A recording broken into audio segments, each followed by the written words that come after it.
Council. In sitcoms, when someone has a problem, they just blurt it out and move on. Well, I lost my job and my parakeet is missing. How was your day?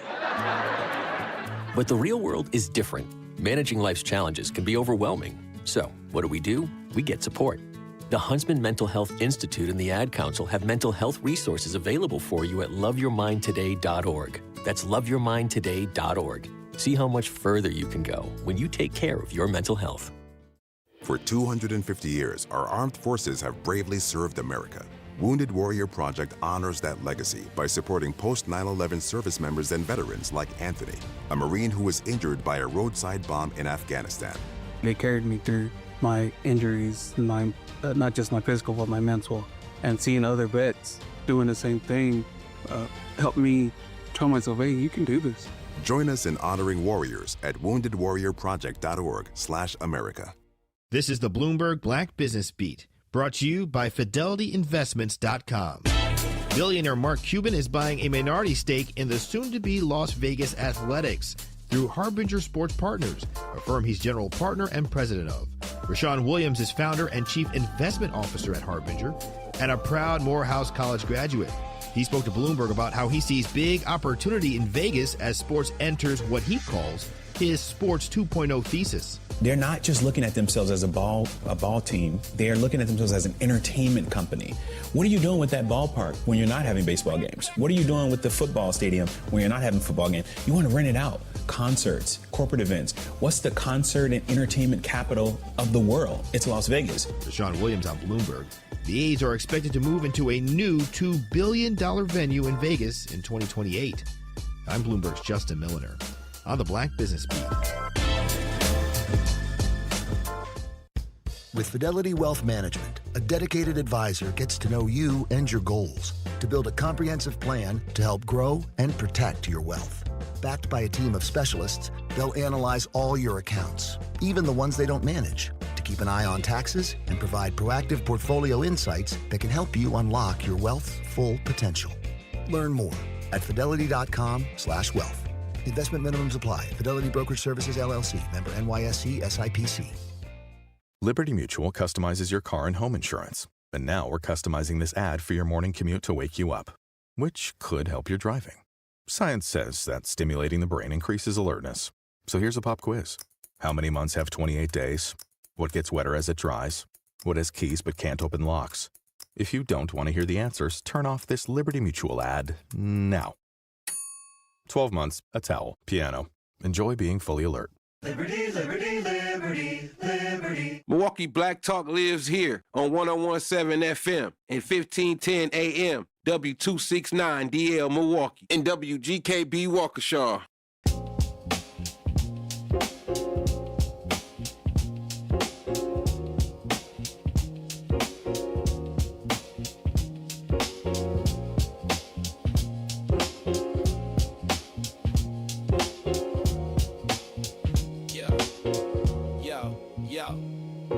He steps to the mic with a boom ping ping. Wisdom sharper than a beast's fierce sting.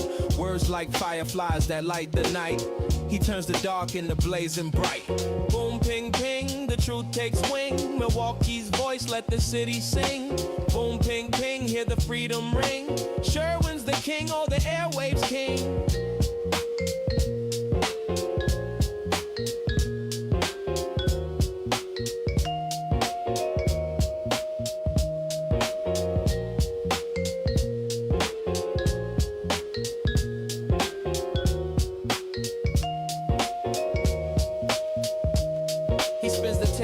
Shake the ground, unveils the truth where lies abound. Politics, justice, social streams. He molds the chaos into dreams. No silence here, just the sound of change. Boom, ping, ping, rearrange. Boom, ping, ping, the truth takes wing. Milwaukee's voice, let the city sing. Boom, ping, ping, hear the freedom ring. Sherwin's the king, or the airwaves king. Through the static, through the noise, he amplifies the people's voice. Boom, ping, ping, like a heartbeat's call. He's got the wisdom to break down walls. Yeah.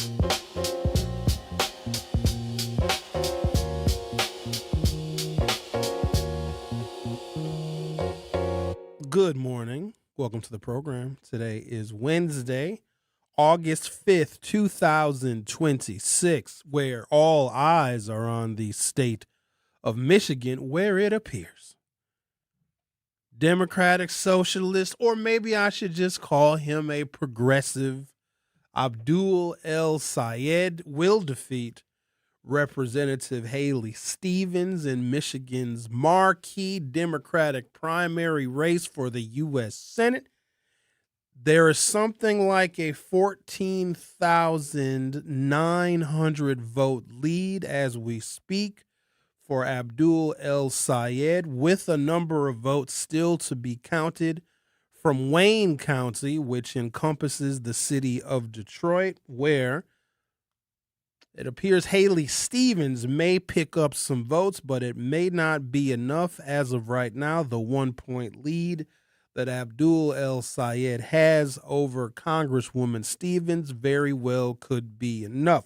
And so you are probably thinking, is this potentially the future of the Democratic Party, where those who are more centrist, who are more moderate, those, dare I say, who are establishment, may be removed from the party in favor of legislators and senators, members of Congress, and even governors who are decidedly much more to the left?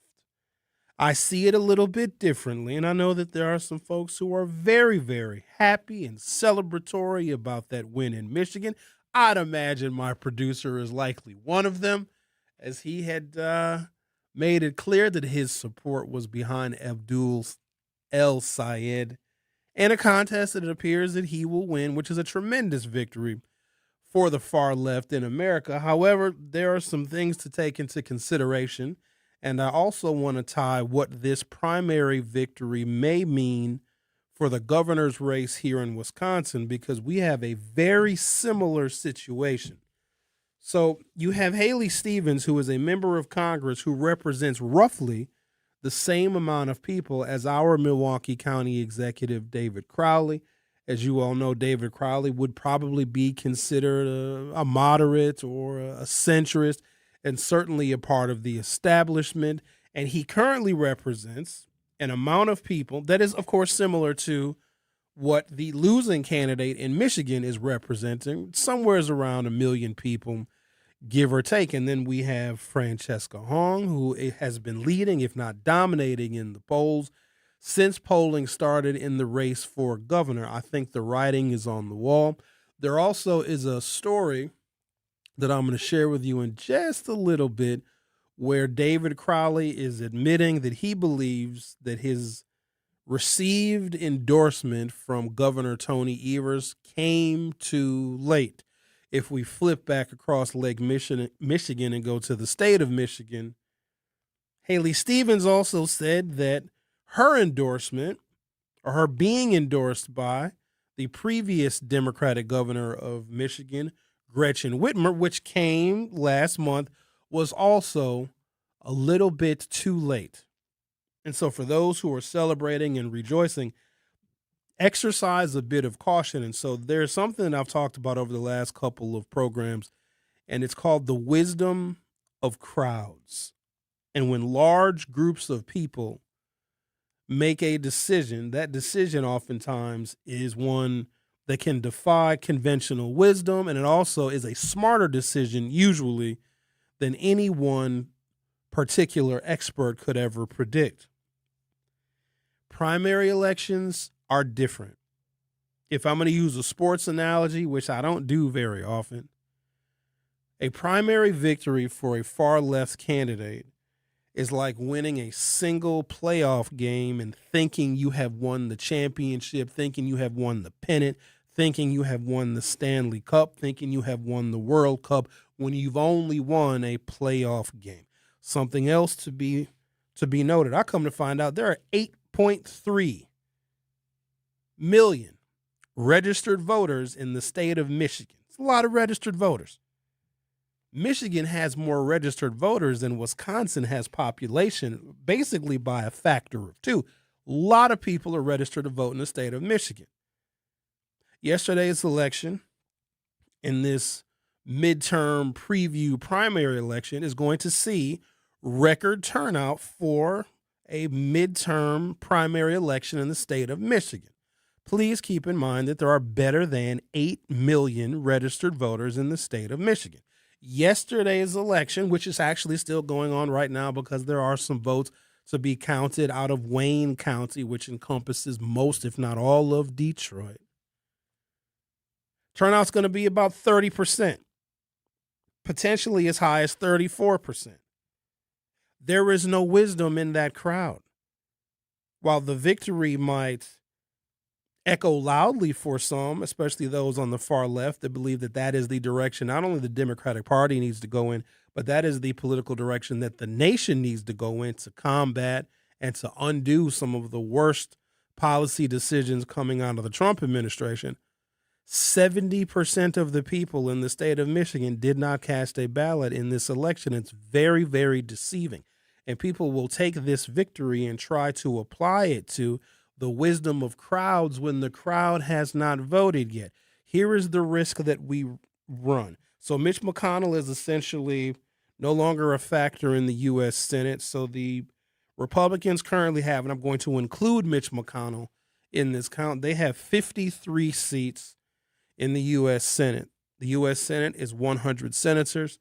The Democrats have 46, plus they have Bernie Sanders, who is technically an independent, but does caucus with the Democrats. So all in all, the Democrats have 47 seats in the U.S. Senate, and the Republicans have 53.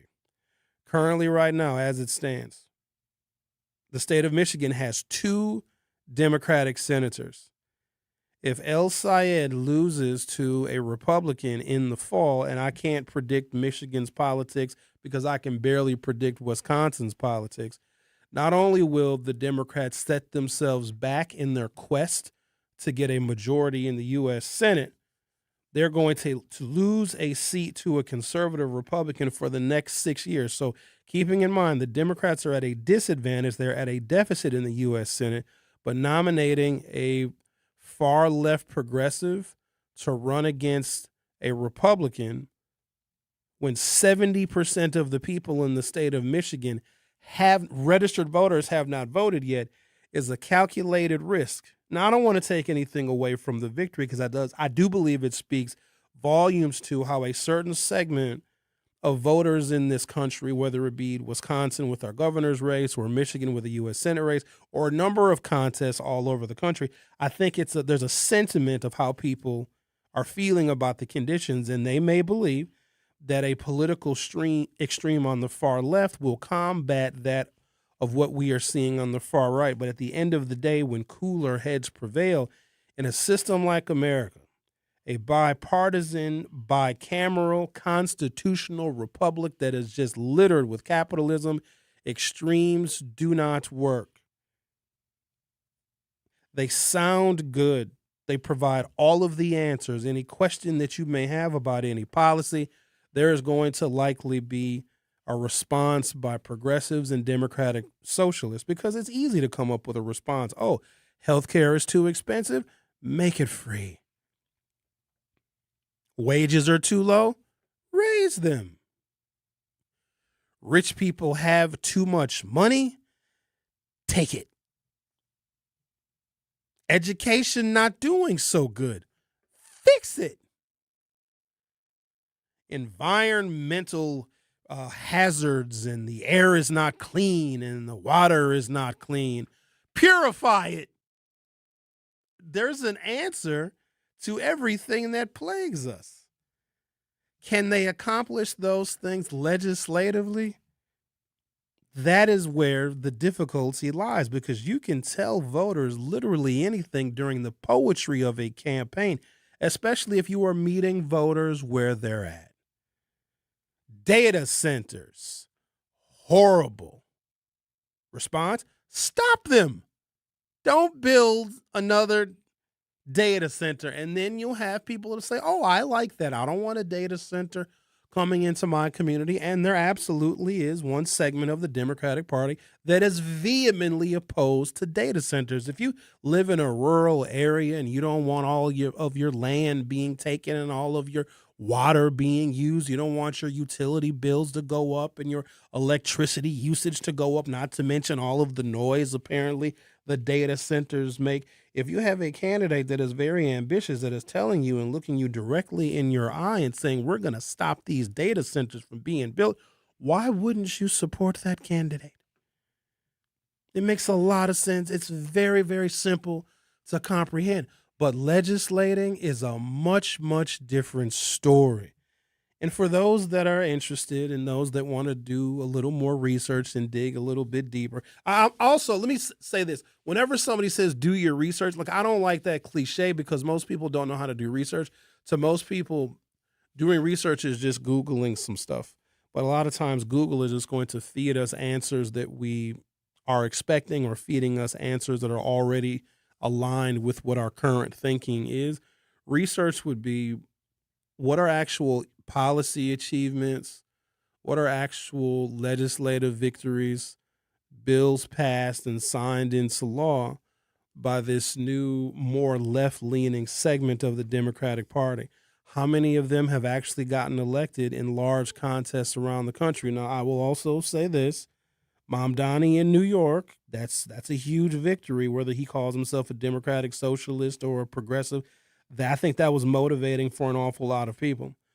But yesterday I went through the list of his campaign promises that made him a very attractive candidate to New Yorkers, especially post Eric Adams. Eric Adams was a disaster, which is a shame because he had a lot of promise. He was a centrist, moderate guy, had a great relationship with the police department. He also was real close to Donald Trump. And if I'm not mistaken, Donald Trump either endorsed Eric Adams or stopped just short of endorsing him, which doesn't help in a city like New York because I don't know if you can get bluer and more liberal than New York City, which, let me remind you, is like 10 million people. New York is not an actual representation of what America is. It's like 750 different Americas.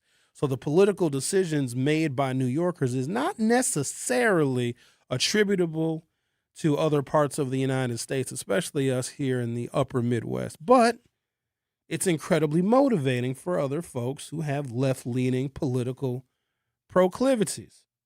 So I went through a list of some of the things that Mamdani said on the campaign trail, and there, of course, have been roadblocks and there have been log jams because legislating is different than campaigning. You can campaign on anything, and then once you get elected, you will see how incredibly difficult it is because you've got special interests, you've got lobbyists, and for some reason, we seem to forget about this thing that has been one of the largest impediments to Democratic policies going back since the parties did their realignment, starting in 1948 when the Democrats became the Dixiecrats, which then became the modern incarnation of the Republicans. So any Democratic policy in the modern era has faced considerable obstacles because of this thing.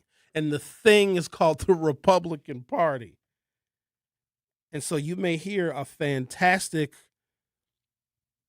serving buffet, if you will, of left-leaning policies that answer every single question about every single thing that is wrong or misaligned with America. Just remember, there's going to be opposition and some pretty dug-in opposition to some of those policies. So I'm going to take a break. I'm going to come back.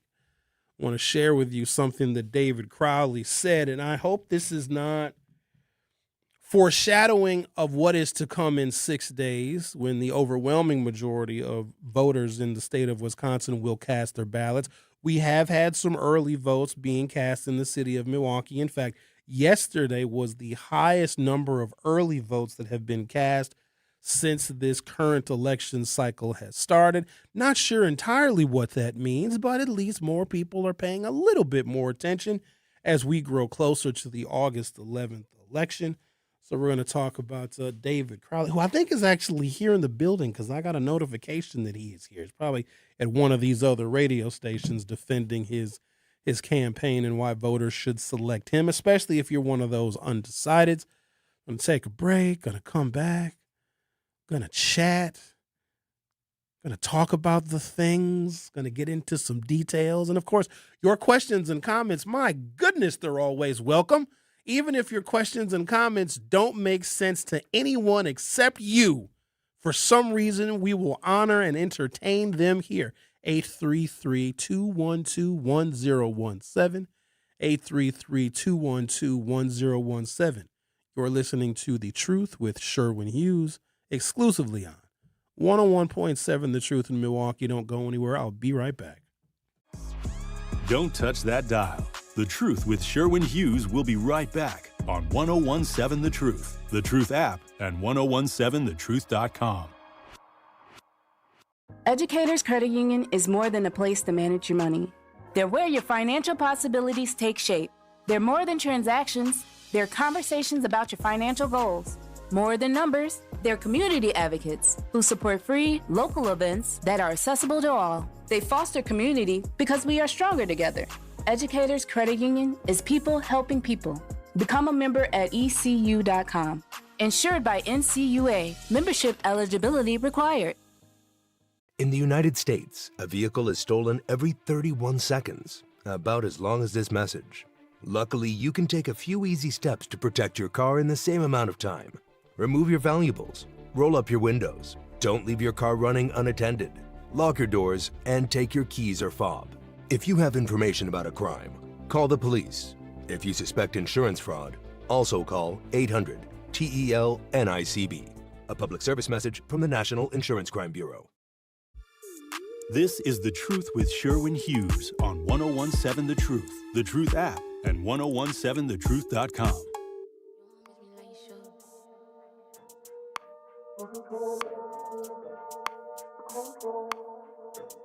Yeah. You don't miss me like you should. Should I pull up and remind you? Took me long enough to find you. That my money Carolina. Blow, blow, blow. Wisconsin is just 1 week away from the election, and there are 4 Democratic candidates for governor still vying for the nomination. Of all the things that have happened during this particular Wisconsin primary, this is the one that is probably the most shocking to me, that even with 1 week, less than a week until the election, there's no commitment to support the candidate who has been endorsed by the current Democratic governor. Now, we've talked to Kelda, we've talked to Joel Brennan.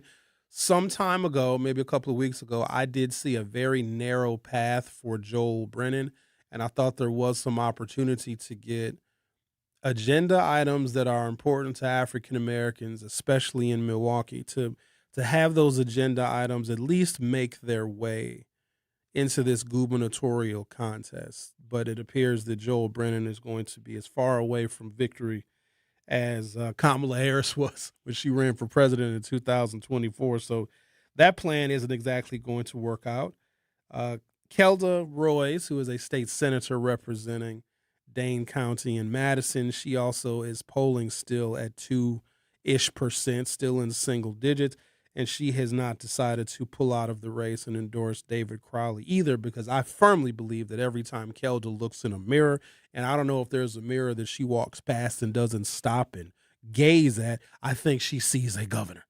I believe she actually does. And so she's not going to drop out of the race either. And so when we do our autopsy of this very unusual Democratic primary that we're seeing here in Wisconsin, we're going to take those things into consideration. There were too many Democrats in the race for too long. When Francesca Hong was able to solidify her lane and galvanize an incredible amount of grassroots support, while the other Democrats were fighting over their share of centrist and moderate Democratic voters, Francesca Hong had a very, very clear path to victory because her supporters are very unique in their political understandings and their political wants and wishes. And only she can meet their particular and specific needs politically. Those people are not likely to drift to somewhere that's further to the right. They're not likely to say, oh, well, my second choice is probably going to be Joel Brennan. Oh, my second choice is going to be David Crowley. I don't know if they had a second choice, and I can take a play out of history, a scene that was set about a decade ago. Bernie Sanders supporters weren't supporting Hillary Clinton. And they made the case as to why they would not, because her politics do not represent the direction that they want their elected officials to go in. And Bernie Sanders and Hillary Clinton were about as different of people and politicians as you probably could find. And so there was a phenomenon that took place. There was this third-party candidate, Jill Stein. And here's the thing. We've seen third-party candidates before. They are an alternative. I'm not sure if the alternative that they represent is reasonable, but it is a place where protest votes can go.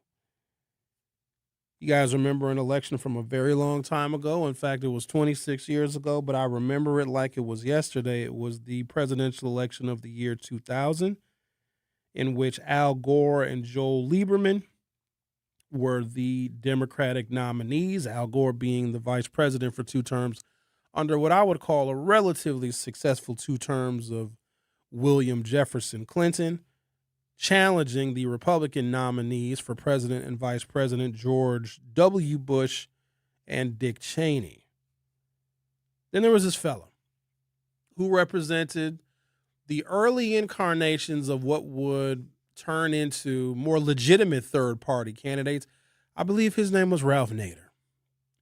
And Ralph Nader represented a political ethos that did not necessarily align with everything the Republicans believed, and did not align with everything that the Democrats believed as well.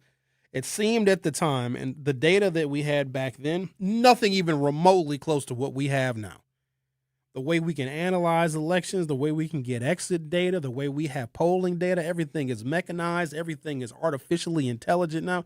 I believe that the data that we get about voters, issues, and elections is far more accurate now than it was 26 years ago. Because back then, Google was not the kind of factor that it was. I remember doing what it was called, it was new at the time, internet organizing, where if you had somebody's email address, and everybody didn't have an email address 26 years ago in the presidential election of the year 2000, but if you had email addresses, a collection of email addresses, you would use those email addresses like home addresses, and you could send people campaign correspondences via email. That had never happened before. It was a new and revolutionary time in American politics. But my, oh my, has this stuff evolved now. You got half of the commercial that you will see, not necessarily the ones that you saw in this primary, but the ones you will see from August 11th through November. Half of them are going to be made with artificial intelligence.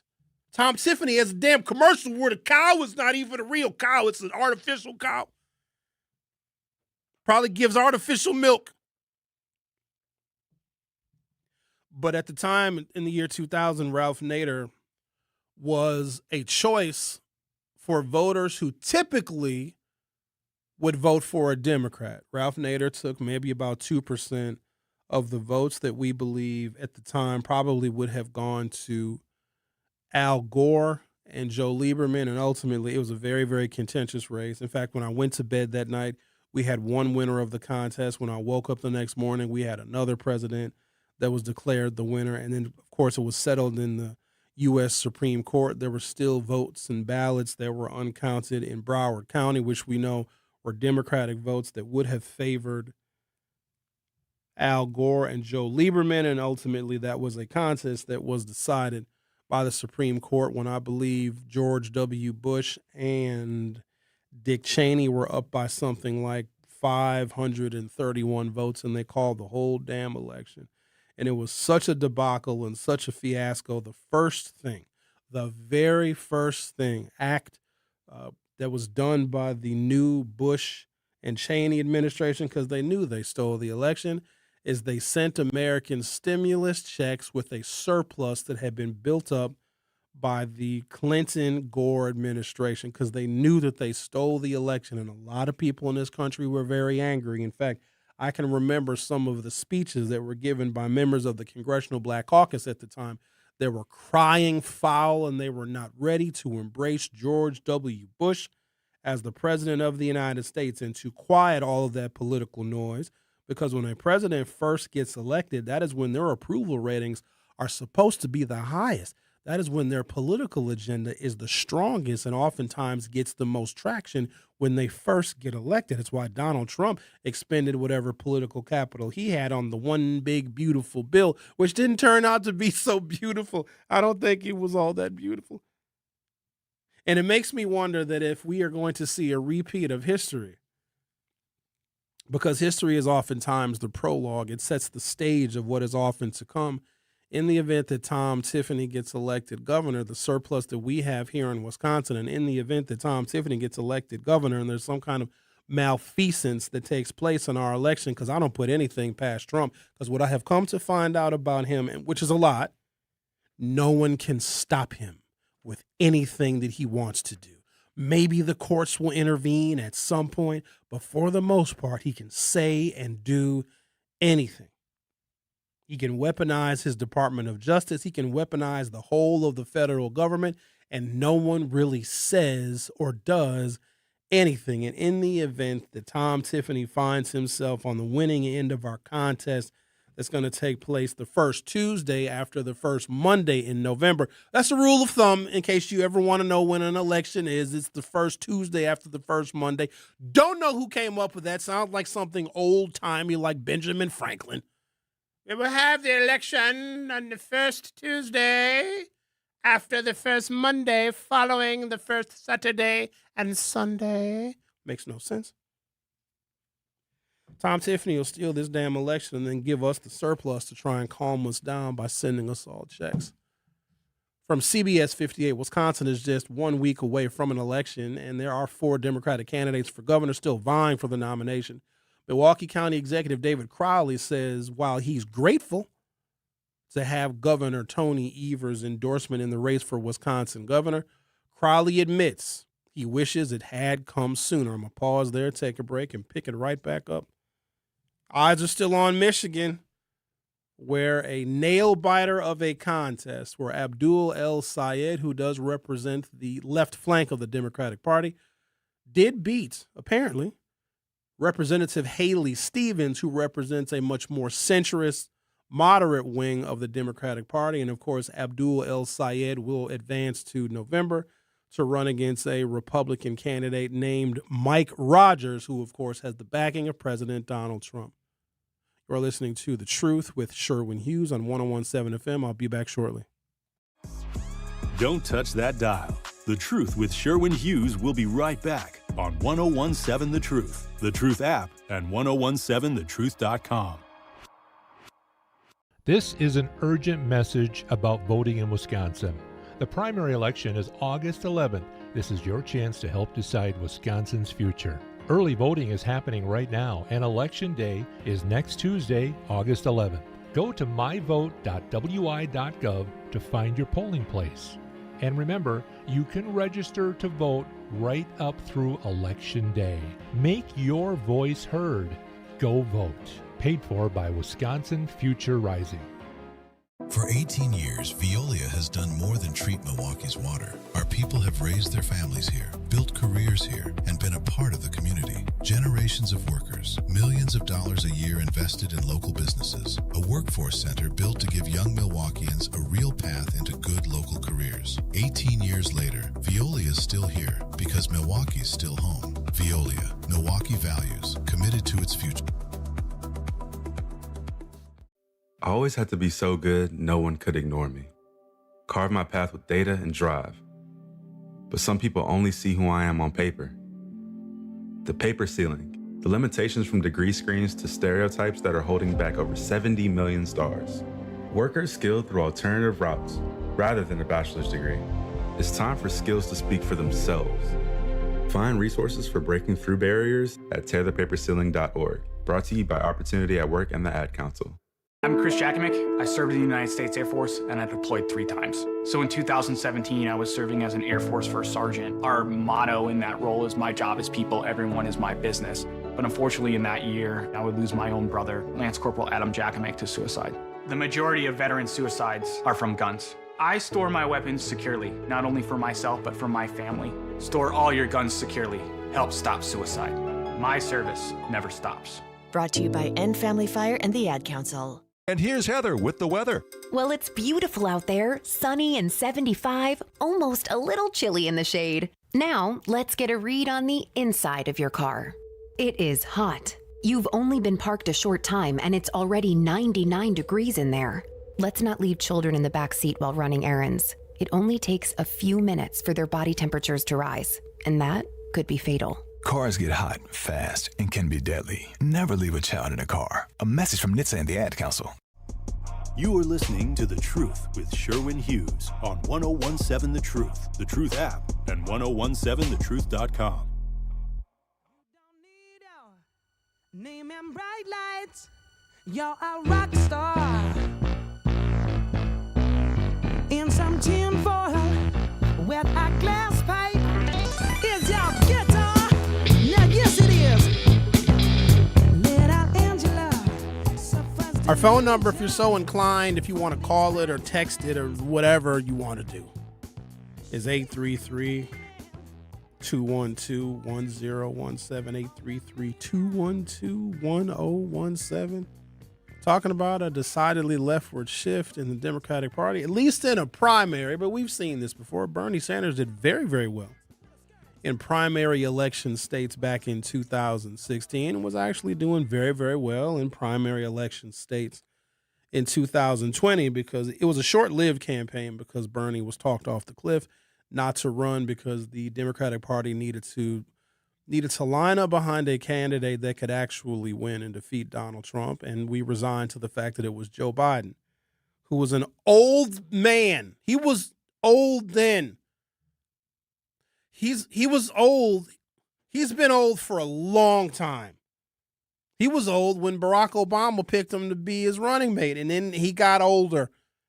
But Joe Biden represented a segment of the Democratic Party that can galvanize more support with what we call the wisdom of crowds. And this needs to be a lesson learned because people who are new to politics don't quite understand the cycles of it, because once they get in, they believe that the world is as idealistic politically as they want it to be.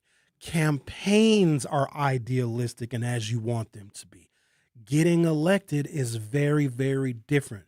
The ideas are different. The strategies are different. The messaging is different. You're actually talking to different voters. If I asked some high school youngsters to vote for a class president, and let's say there's a lot of really qualified high schoolers that throw their hat in the ring to run for class president. They're solid on the issues of high school students. They want better school lunches. They want more after-school programs. They might even want different subjects being taught. They may want more college readiness classes. These high schoolers that are running for student council might even want the trades introduced into their high school. Man, oh man. And they're very articulate. They're very intelligent. And they run really solid campaigns for high school president, okay? And there's a primary for high school president. You have 7 candidates, each of them just as qualified as the next, and they're giving their speeches and they're trying to convince their student body that they are the leader of this particular campaign in this race and they would be the absolute best choice. And then there is a vote. And the seniors of that particular school vote on a class president, and there's a winner. Let's say it's a decisive victory, and they give a speech, and everybody's all fired up. But then there's one more election. There's one more. Those high school students, they spoke with their vote.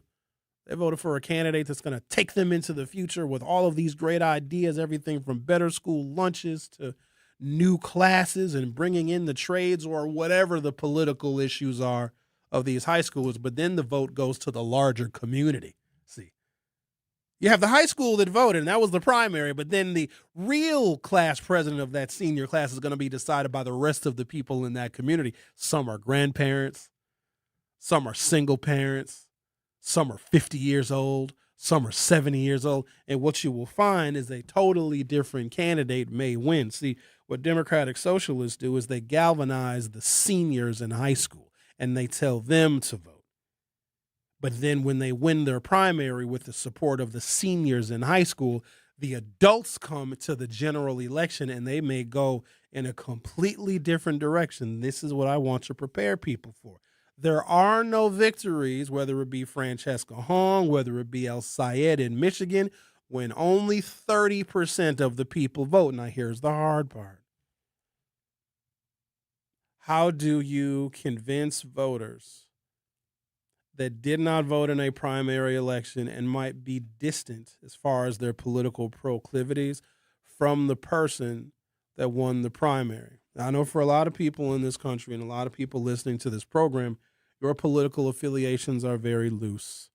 You vote on issues, and sometimes you don't vote at all if you don't like the candidates, because really nobody is stopping you from staying home on election day. It's also very easy to not vote at all and just to say, oh, I don't do politics. All politics are bad.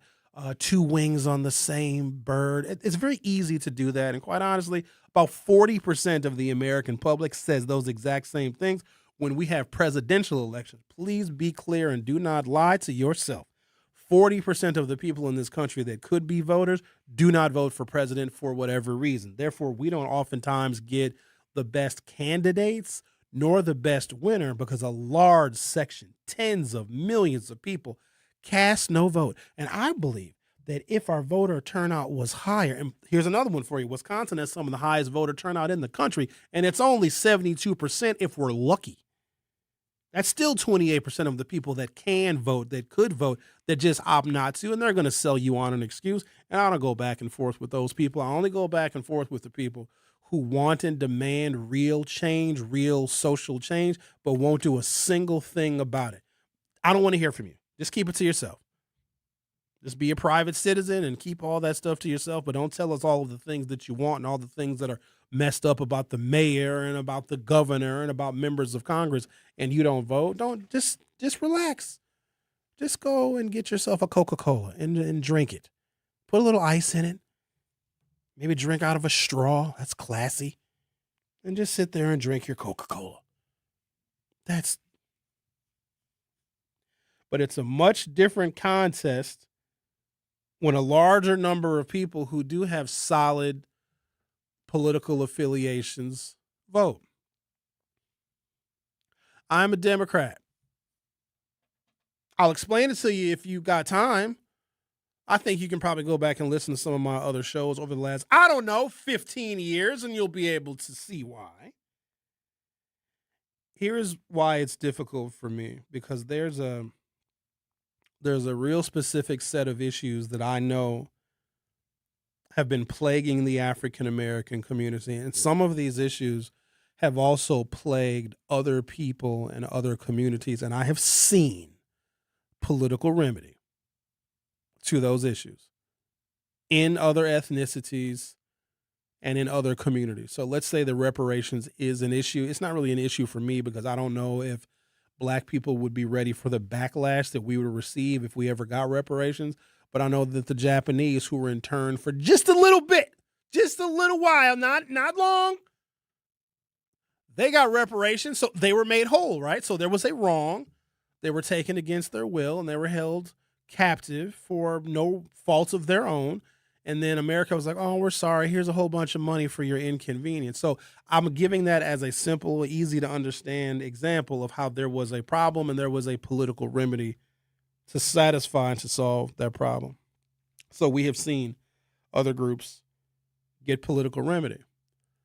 When it comes to issues that impact the African American community, specifically our low levels of literacy in our children, and if that is allowed to persist, and as of right now it is, and fully funding public education is not going to be the answer, because fully funding public education has been something they have been saying since the 1980s, and we have more than tripled how much we invest in public school students, yet we still have a glaring disparity of Black children that can't read. You know what that means? The next generation will be devoid of Black people participating in the labor force because they didn't learn how to read when they were in third grade.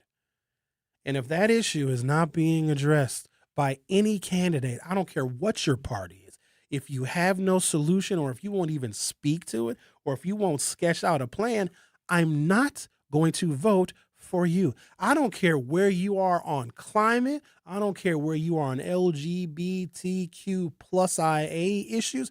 I don't care where you are on small business development. I don't care where you are on Canadian wildfires and clean drinking water and clean air. If you don't have a series of policy issues or platform items on that single issue, you have not earned my vote, and you're telling me that you don't want it. And I say, fair enough, because my vote is very sacred to me. You, as the candidate, are asking me for my vote. And if you are not providing me any food to feed myself politically with your campaign, then I'm just not going to eat. Let's talk to, actually, you know what? Vincent, hang on. I'm going to take a break. I'll come back and I'll chat with you. Talk to Vincent on the other side. You are listening to The Truth with Sherwin Hughes on 101.7 FM. I'll be right back. The Truth with Sherwin Hughes returns after this on 101.7 The Truth app, and 101.7thetruth.com. Looking for fun, adventure, and family-friendly activities this summer? Discover Milwaukee's Urban Ecology Center with locations in Riverside Park, Washington Park, and Menominee Valley. Explore hiking trails, family programs, outdoor adventures, community events, and opportunities to connect with nature right in your neighborhood. Whether you're looking for a weekend adventure or a summer-long experience, Urban Ecology Center has something for everyone. Learn more and register today at urbanecologycenter.org. Nature is closer than you think. I'm Sherwin Hughes, and I know the power of Stars and Stripes Honor Flight firsthand. As someone who's been on an honor flight, I can tell you it's a day you'll never forget. Stars and Stripes Honor Flight gives our oldest veterans who served in any location in June of 1975 or earlier a free one-day trip to Washington, D.C. for veterans. Airfare, meals, a coach bus tour, and special flight apparel are all included. It's a day of honor, gratitude, and camaraderie. Veterans who served in the Vietnam or Korean War go to flysshf.org and ask for an application.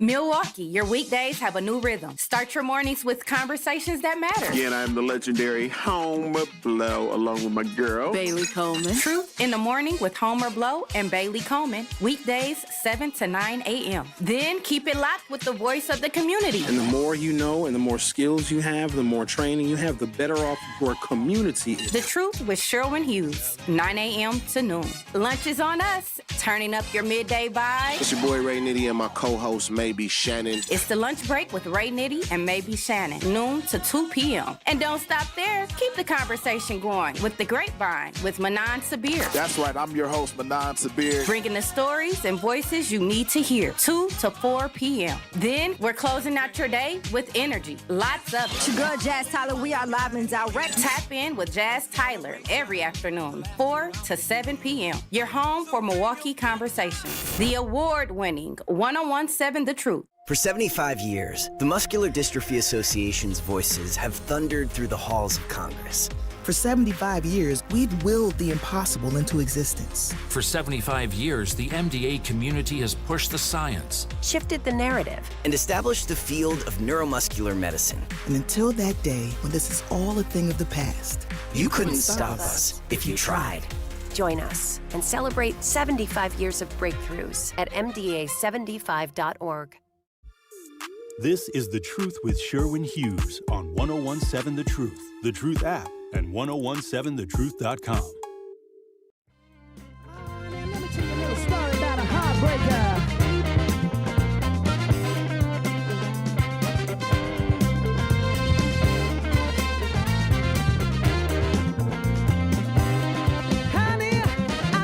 Welcome back to the program. My phone number is 833-212-1017, 833-212-1017.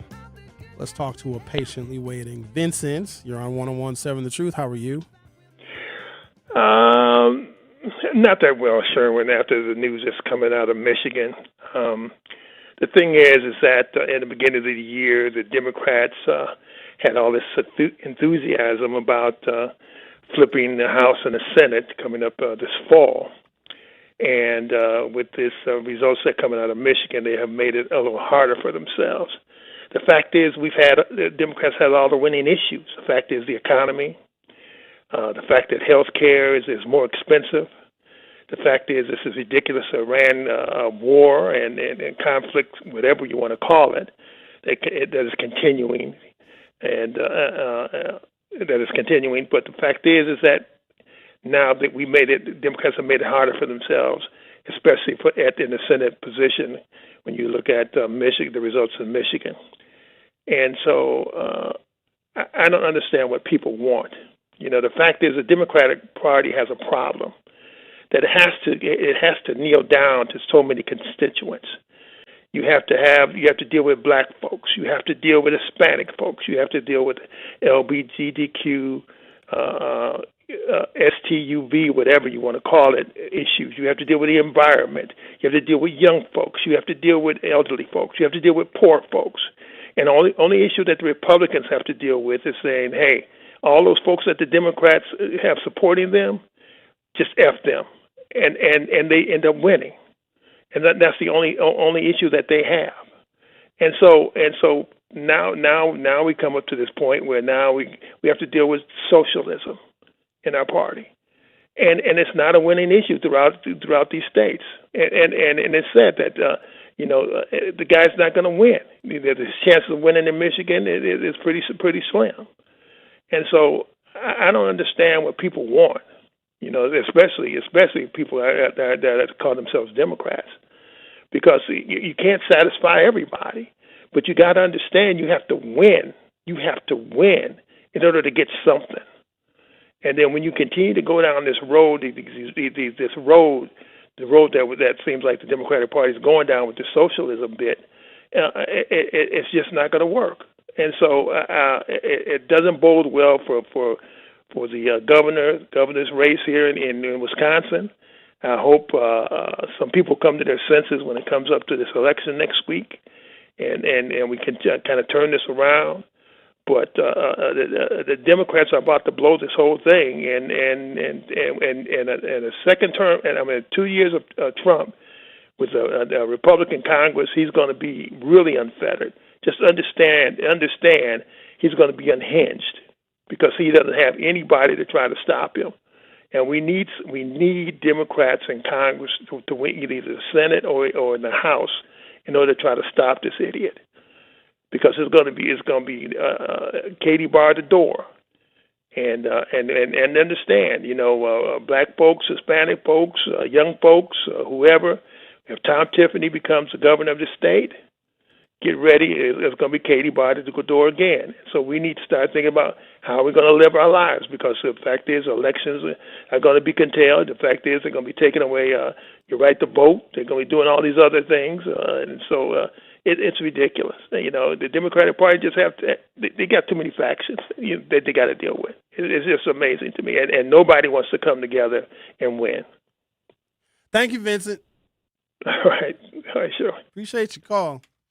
Vincent raises some valid concerns. They're not even following who the godfather of the modern incarnation of democratic socialism is. When Donald Trump is at his worst, and when we feel he can go even further, you don't combat his extremism with other extremism. You have to combat his extremism with common sense and pragmatism. That's why Bernie Sanders dropped out in 2020. He was like, I'm too extreme. We need someone that can actually beat Donald Trump. Bernie Sanders said, I'm going to get out of this race. I'm going to throw my support behind Joe Biden. And it made sense because Joe Biden won that election. Bernie Sanders knew that he would just muck everything up. He was not the answer. His policy ideas, it was not the time for them. The focus was on stopping Donald Trump. And when the larger crowd speaks in a general election, Bernie Sanders would have lost the presidency had he gotten the nomination. We know that. And Donald Trump would have been unhinged. Now, I guess the good news is we'd be done with Donald Trump now because he would have termed out in 2024. But that doesn't mean that J.D. Vance wouldn't be the president right now. And I find it funny and I find it ironic that Democratic socialists and their supporters, who are just some of the most insufferable human beings, who they throw bombs at everybody. Now they want everybody to come together behind them. See, there are consequences to their words and how they are very disrespectful. They really are, because they see their way and they don't see any other perspectives. And if you're establishment or if you're moderate, you are the problem. No, the problem is Republicans, but they don't see that. And anyone who seeks to be matter of fact, anyone who speaks on behalf of the larger group of voters, general election voters, gets shouted down. Oh, you just wait. You just wait. I don't think that David Crowley is going to be successful. He's basically admitting it in this article. It appears via CBS58.com. He wished that he would have gotten Tony Evers' endorsement sooner. Had David Crowley, when he got in the race September of last year, had Tony Evers endorsed him then, this thing would be over. Mandela wouldn't have gotten in. Sarah Rodriguez probably would have gotten in. And, of course, Kelda, because why not? But David Crowley would have had all of the time of this election cycle to communicate his policy stances and how he would be a continuation of the policies that were successful during 2 terms of an Evers administration, but everything got all messed up. And they did too much agreeing with one another, trying to play nice, and I think that that's ultimately going to be one of the reasons why this election cycle will go down in history, because they didn't challenge the independence of the Democratic Socialists, whose policies are difficult to bring to fruition, especially because her legislative record does not show that she can bring the policies and ideas that she had in Wisconsin State Assembly to fruition and get them signed by a Democratic governor.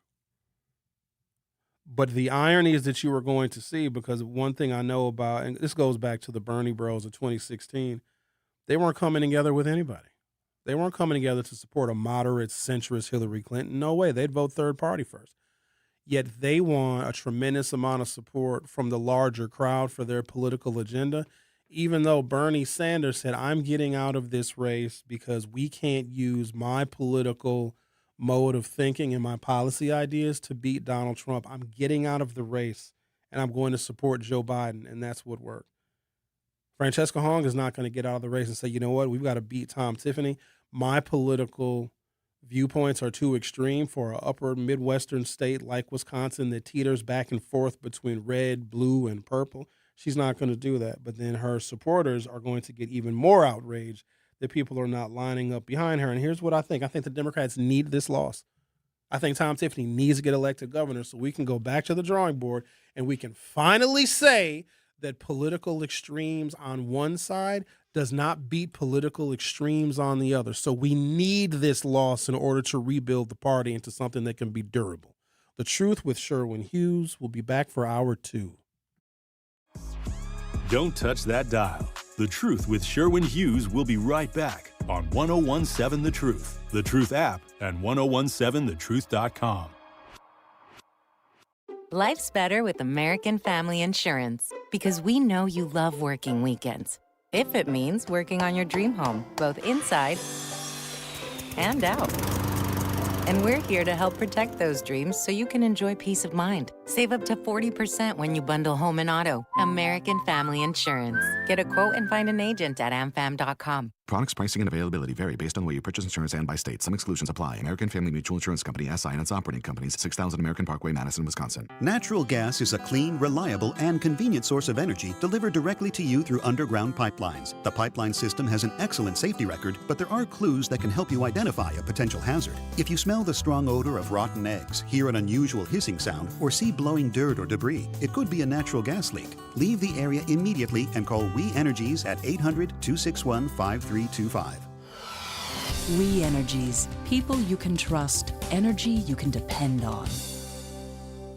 Milwaukee Public School families, the first day of school is Tuesday, September 1st, and there's still time to enroll. MPS offers programs to fit every learner, including bilingual, Montessori, special education, and more. All MPS students receive free breakfast and lunch. Enroll today at milwaukeepublicsschools.org/enrollment.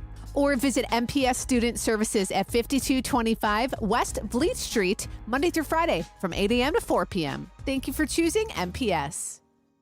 Milwaukee, we need more leaders. If you're a man 24 or older, it's time to stop talking about change and be the change. Join the 100 Black Men of Milwaukee, where successful men come together to mentor youth, strengthen our community, and build the next generation of leaders. Your experience, your wisdom, your legacy, it all matters. Visit Milwaukee100.org, click membership, and apply today. 100 Black Men of Milwaukee. What they see is what they'll be. Talking about guns with others might not always feel comfortable, but it could save a life. Here's a way to start a conversation. Your family is going over to your neighbor's home for dinner for the first time. How would you ask if there are any unlocked guns in the home? Hey, we're so excited for tonight. Before we come over, though, may I ask if there are any unlocked guns in your home? Our guns are stored securely, locked in a safe that the kids can't access. Awesome. Learn how to have the conversation at agreetoagree.org. Brought to you by the Ad Council. Milwaukee Black Talk lives here on 101.7 FM and 1510 AM, W269DL Milwaukee, and WGKB Waukesha. You are listening to The Truth with Sherwin Hughes on 101.7 The Truth app, and 1017thetruth.com.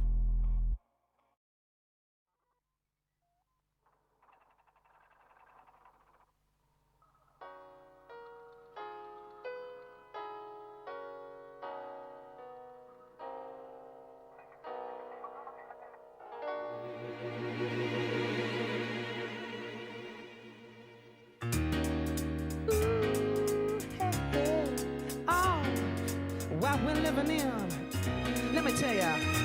And it's a world that man can eat. Welcome to Hour 2 of The Truth with Sherwin Hughes, giving you my expert political analysis of what potentially is to come.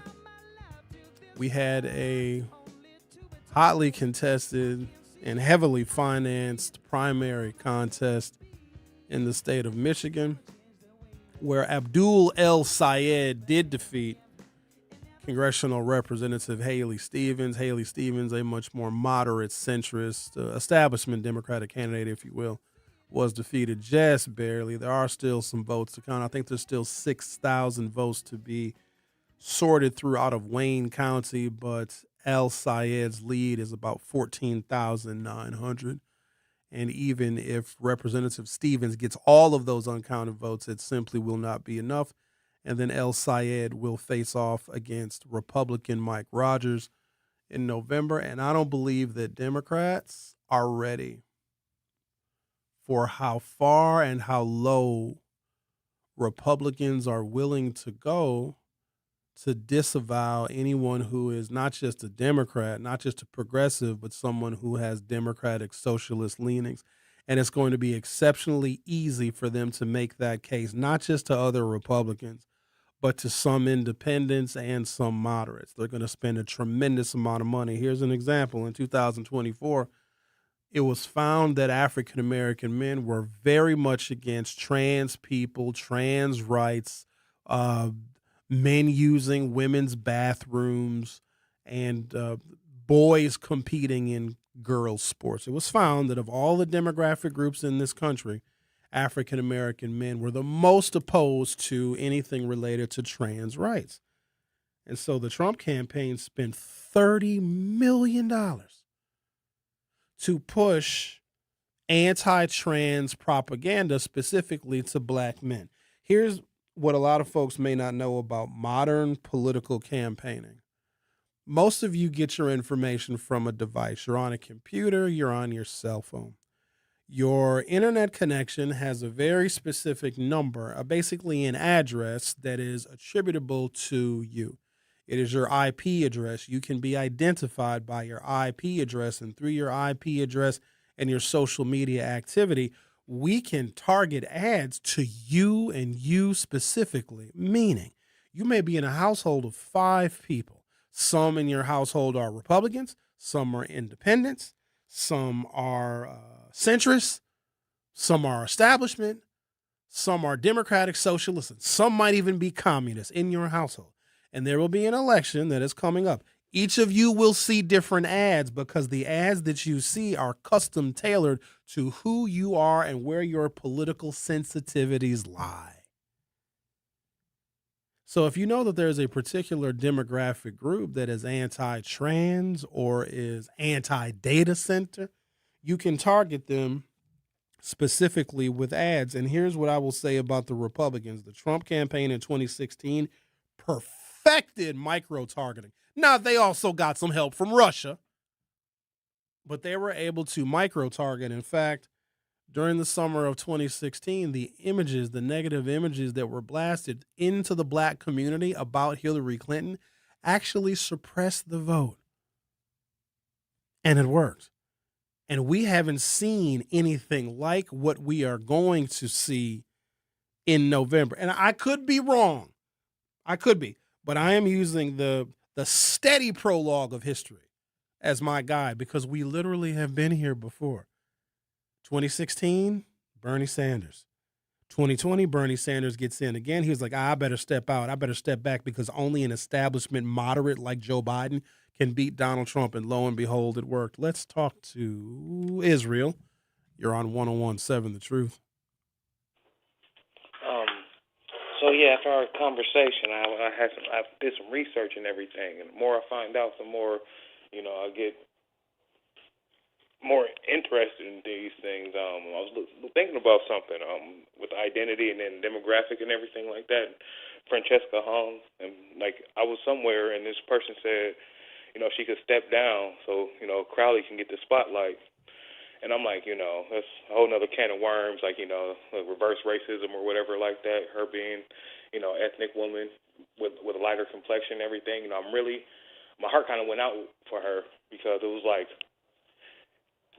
she has issues like fitting in, and she's just trying to, I know she can identify whatever, I wish the best for her, but it's just like in her situation and concerns and everything, everybody's kind of worried about being abandoned and everything once, politicians get in and everything like that. But with the way things are going right now, what is the best place call? Because you said something crazy about how, either pro-trans or, I won't say pro-trans or pro-black or something like that, but it's it's kind of strange like that with the issues of homophobia in the black community and the issues with acceptance and everything, plus the issue of communication and lashing out, too. So it's a lot of confused and mixed emotions out there right now. But I'm I was somewhere this weekend and brat season, but it was just I felt bad because I couldn't get in somewhere because I had a criminal record. That made me feel terrible. Where did you try to get in and they didn't let you in because of your record? And how did they know you had a record? They C-capped at the door.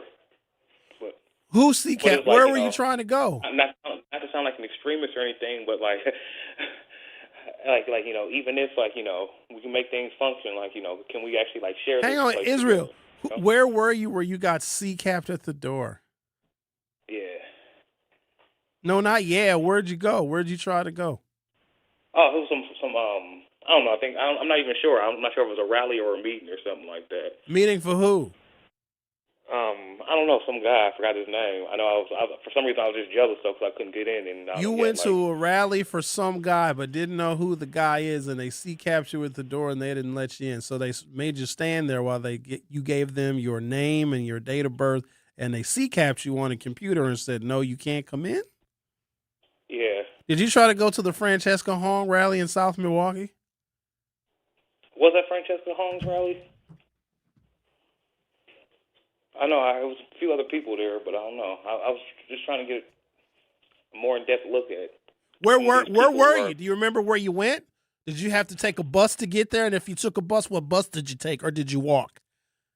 I remember taking a bus and walking a little bit. Okay. That's not important, right?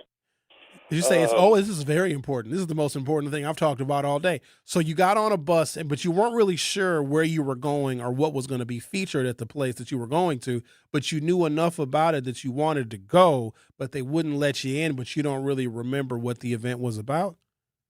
I was originally a clown for the children, but if that's how I can help, I'd be happy to be your fool. Yeah. Okay, that's all right now. That's. I know he didn't just hang up on me. The cap is heavy. Well, let's continue on our streak. Hello, Bob. Hello, Sherwin. you made two statements that just. Hold on, Bob. What can we do about? Are you on speakerphone? You're too loud. Go back away from the phone. Do something different. Okay. That's much better. Right there. Right there. Go ahead. We need to lose. We don't need to lose, Sherwin. And how low do we go? Man, we stopped that man from going as low as he could have in many ways. You know, and we won with Biden and Evers, and we will continue to win, shall we? I hope. I'm voting for who you say vote for. Bob, stop. Hold on. I don't like when you say that, because that's not you taking responsibility for your choices. Like, you have your ideas of what you want to see. Your vote should be guided by you, not me. Don't do that. Bob, you could be my father. You shouldn't be taking political advice from somebody that can be your child. That's backwards. You should be telling me who to vote for. Tell you what, why don't we do this? Bob, who should I vote for? Sure, I would take advice from whoever I feel like it. And that's the damn problem. You probably taking advice from Israel, and he don't even know where he was at. Now listen. Bob, who should I vote for? You're an elder, and I respect the elders. Please, elder, guide me. I'm young. I know not what I do. Who should I vote for? No, I don't know. I don't know enough about these people. You do. You seem to be real into politics so much that is, and you have a talent, so, Bob, you have life experience. Your life experience it far outpaces really anything that I can offer. So with that being said, with your life experience, Bob, who should I vote for? Now, why are you deciding to give me cake today? You normally give me castor oil. Now, listen, what I don't understand about these democratic socialists, they say no prison. I don't believe that they believe. Where are the people going to go if there's no prison and there's no police? What are they talking about? That's what I don't agree with, but I would still vote for one because it would never get that far. We will always have prisons and police, no matter what they say. Just like when Obama didn't agree with,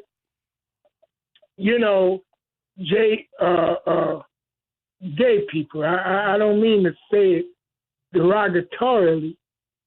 And then that's not derogatory. In fact, say it again. You don't agree with who? Well, no. Why do you want me to say it twice and I feel it's derogatory? It's not derogatory.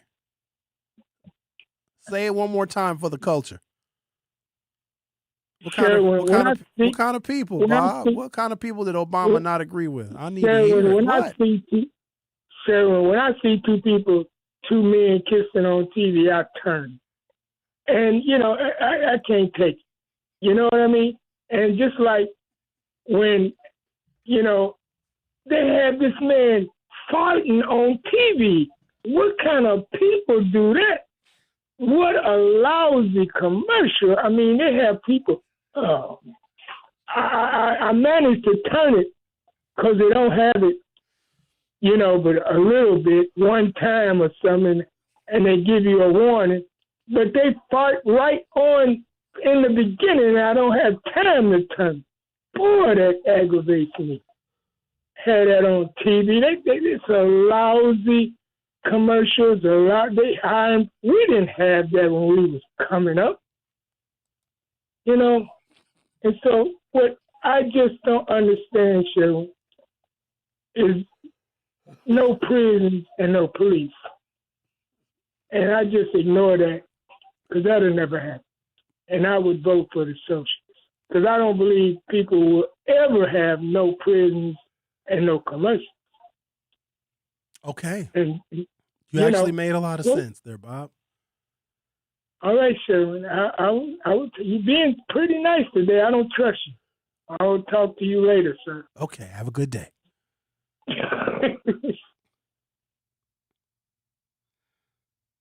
It just keeps getting better. That was good. Farting and gay men kissing?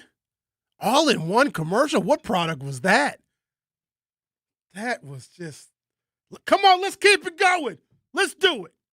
Linda, you're on 101.7 The Truth. Don't disappoint me now. Come on with it. Good morning, America, and to all the good people of Milwaukee.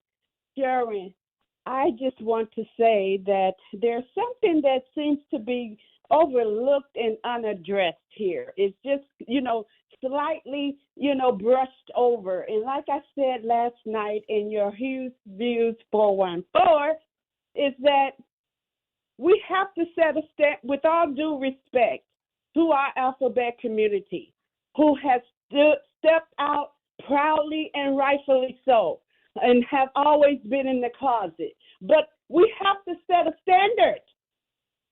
We have to set a standard. They were always in the closet for a reason. So all I'm saying is, for those who, do not embrace the homosexuality community, we as Americans and as a democratic society have to set a standard. We are not setting a political, social standard for the alphabet community that is acceptable. And the other thing that I wanted to say is, this is a time that proud Black people can assert our agenda politically, for real. And I think that we need to, as much as we want to embrace Crowley, we really need to really help his campaign by asserting our political agenda instead of tearing it down and being negative. For real. Because you're just giving the opponents something for their ad. For real. I'm just saying. You got 6 Have days, a great Linda. day. All right, have a good day, too. All right, then. Okay. First of all, in the United States of America, nobody has to embrace anybody. You can leave people alone. You can mind your business. You can focus on yourself, your family, your community, your job, your future, and that of your children. But you ain't got to embrace nothing. Let me also throw this in here since we talking about singing Kumbaya. America ain't even embraced Black people, but yet we supposed to embrace somebody else. No thanks. How about this? Y'all go first. Y'all embrace us first, and then we'll talk about embracing you later. But you got to show us. David has admitted it's too late. He admitted it, and we know that it is. If we were that interested and enthused as Black people about David Crowley and his prospects for becoming governor, we would have been on board and been solid since last September. But here we go 6 days later, or 6 days rather, until the election. Now all of a sudden. These are real valuable lessons that are going to be learned. Campaigns are grueling. They are every second of every day for a prescribed amount of time. You can't sit back and chill. You can't have a third of the electorate undecided, then all of a sudden realize, oh, I better come into the fold. You should have been there from the absolute beginning, and people weren't for whatever reason. But there was one candidate that spent every moment of every single day campaigning her ass off everywhere, all of the time, all at once. David didn't run a good campaign. It's okay to say that. I know Black folks get real sensitive because we don't like criticism. We better learn how to take it. Because the next campaign that we have for higher office cannot be like this one. We have to have a higher standard. I agree with Linda in that respect, but I agree with her with a different set of circumstances. We just get happy because somebody Black is running. We have to have a standard for how well their campaign is run and the mechanics of their campaign. Here's the other thing. Black folks will want a whole bunch of stuff out of a political candidate and won't give them a penny. Won't donate a single dime. Now, the Republicans have their back against the wall because Donald Trump is not really giving Republicans anything to run on. But I tell you this, the RNC is very prepared. They got about $128 million. They probably have more than that. But also, please keep this in mind. Their money is coming from the boomers and rich people. Now, Francesca Hong is going to need a lot of money. She's going to need a ton. She's going to need a lot more than she raised during the primary. Where do you think her money is going to come from? Democratic Socialist supporters are broke. Her money is going to have to come from establishment Dems. Yeah, that's right. Centrist Dems. You know, the same people that her supporters are calling the enemy. That's who has the money, and that's where her fundraising is going to have to come from. But I believe that but her supporters are shooting her campaign in the foot with their disrespect. So we'll just wait and see what happens, because she's going to need millions. And one of the reasons why she is so successful with a certain cohort of people is because their wages are too low and they're unemployed and they're drowning in debt and they can't afford their rent and they can't afford to pay for food. They can't afford to pay for gas. They can't afford to pay for their utilities. They really are financially strapped, but they better use every damn penny they have to support Francesca Hong, because the people that actually have the money, that are a part of the Democratic establishment, that's where the money's going to have to come from if she's going to be successful. But again, the Democratic Socialist supporters, they don't see that far ahead, that the very people that you are disrespecting are the ones that are going to have to write the checks. So I'm just going to chill. We'll just talk. You know what I should do? I should just talk about the weather for the next 6 days. I think it's supposed to have a little rain today. A little bit of rain, not a lot of rain, just a little bit of rain. Well, the grass needs it. It needs it. The Truth with Sherwin Hughes will be right back. The Truth with Sherwin Hughes returns after this on 1017 The Truth app, and 1017thetruth.com. Almost half of Milwaukee kids attend a school outside of MPS. Their parents chose those schools. Their families built those schools. Francesca Hong wants to end that choice. They'd phase out of Milwaukee's parental choice program. They'd shut down public charter schools. They'll force tens of thousands of Milwaukee families back into a system that's already failing our kids and can't accept them. On August 11th, vote for candidates who fight for our kids. Paid for by Leaders for a Better Community, Inc.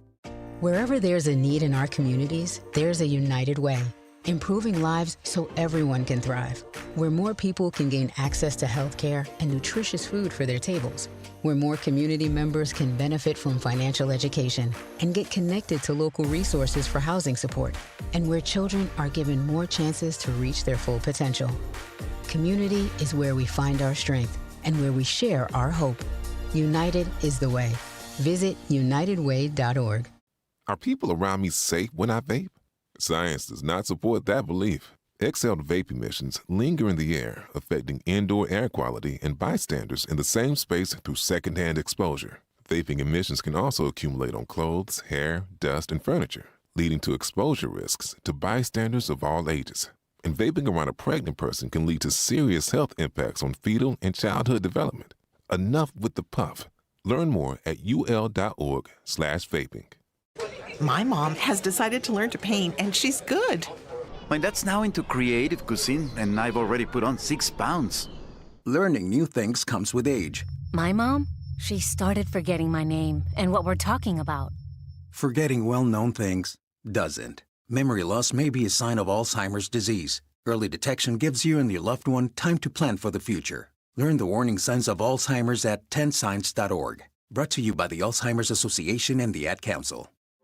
The possibility of lung cancer can be pretty scary, especially if you're one of approximately 8 million current or former smokers at high risk. That's why SaveByTheScan.org wants you to know that now there's a breakthrough low-dose CT scan that can detect lung cancer early, and it only takes 60 seconds. You stop smoking, now start screening. For an easy quiz to see if you're eligible, visit SaveByTheScan.org. It could save your life. SaveByTheScan.org is brought to you by the American Lung Association's Lung Force Initiative and the Ad Council. You are listening to The Truth with Sherwin Hughes on 1017 The Truth app, and 1017thetruth.com.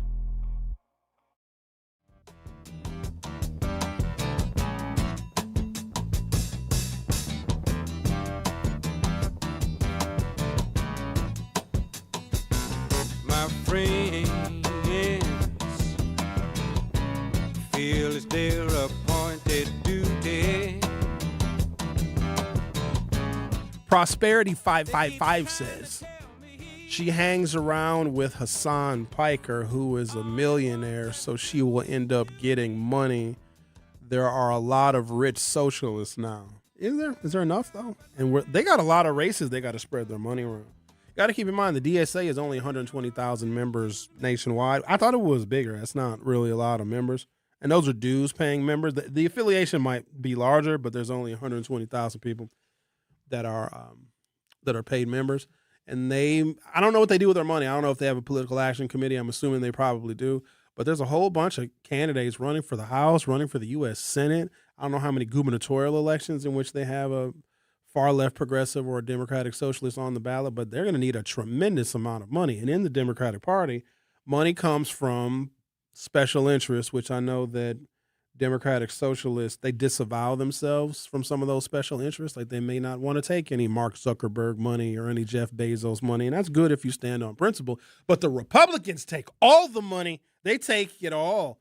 Now, you can win in a primary election by being at a financial disadvantage. You can win. Sometimes your opponent will outspend you in a primary election, but primary elections are different. They are ruled by ideology, not necessarily ruled by money. Money has a much more profound impact on politics in a general election because the core of the voters are very, very different. In fact,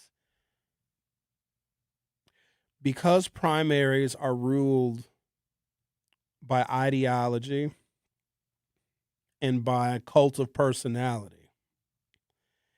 if the opponent in said primary contest is heavily funded, they're getting a lot of political action committee money, they're getting a lot of special interest money, they're getting a lot of We Energies money, the person running against the well-funded establishment, corporate money opponent, that strengthens the resolve of their opponent because they can say, look at them taking all that corporate money. Because remember, on the very far left, big corporations that have a lot of money and contribute to political campaigns are the enemy.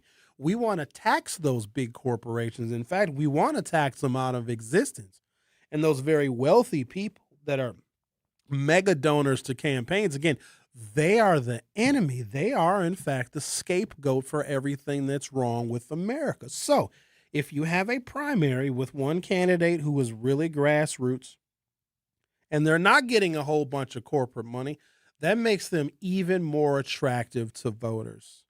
And so when you have primaries that are going to see 20, 25%, 30% voter turnout, that grassroots support is very strong because there are people that will go and vote for a very liberal candidate, a progressive candidate, because they're not being funded by these big fat cat corporations.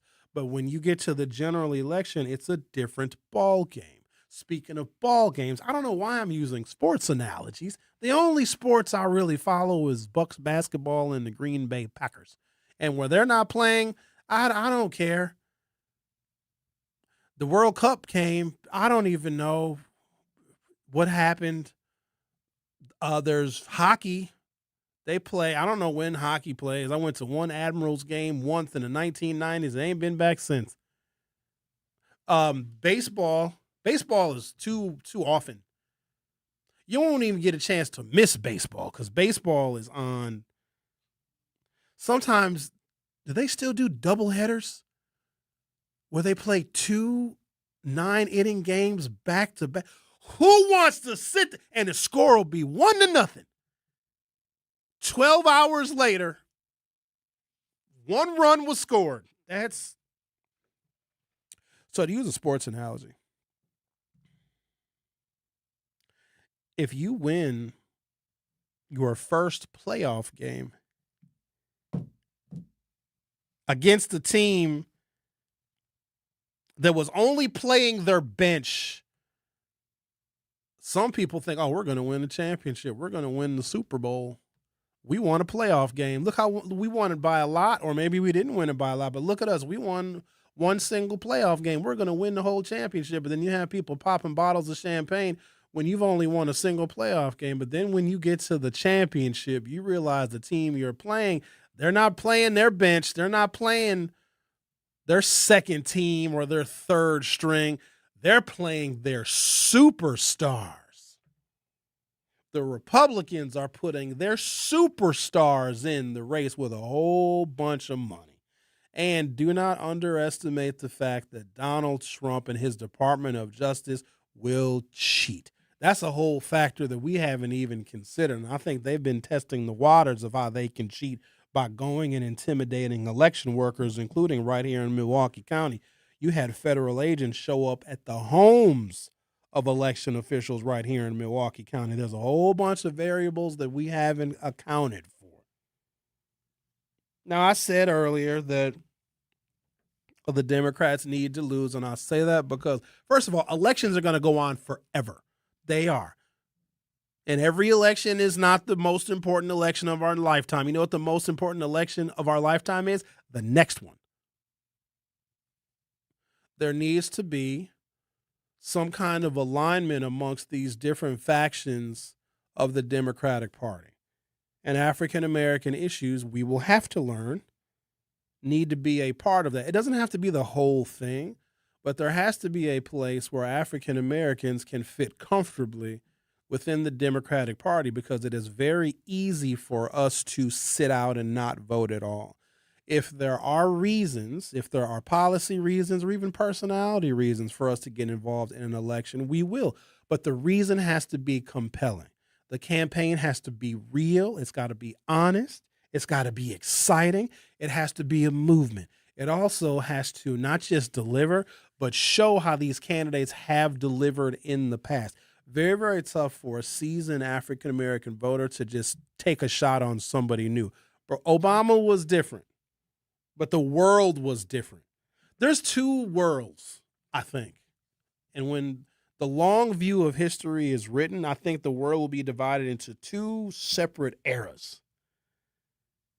Pre-COVID and post-COVID, because I don't know what happened to the world. COVID messed y'all up. COVID went in, something happened. Was it the vaccines? Maybe that's what the side effect is. We have lost our ever-loving minds. Nothing is normal anymore. Nothing. So post-COVID and pre-COVID, two totally different worlds. Pre-COVID, remember 2019? Oh, I remember like it was yesterday. People were dancing. People would just take off their shirts and just, I don't care, I'm just going to walk around with nipples out. Everybody was happy. Even though Trump was bad, but like, whatever, he's an idiot. He's only going to be here for one term. 2019, everybody was just like, let's go out to eat. Let's go eat some shrimp. 2019, we were going to Red Lobster. You guys want to go to Olive Garden? I'll drive. It's 2019. Why not? Salad and breadsticks. People were going to Noah's Ark. They were going to the Dells. People were just living it up. Then COVID came. Then George Floyd. Then 2024 comes and Trump gets reelected.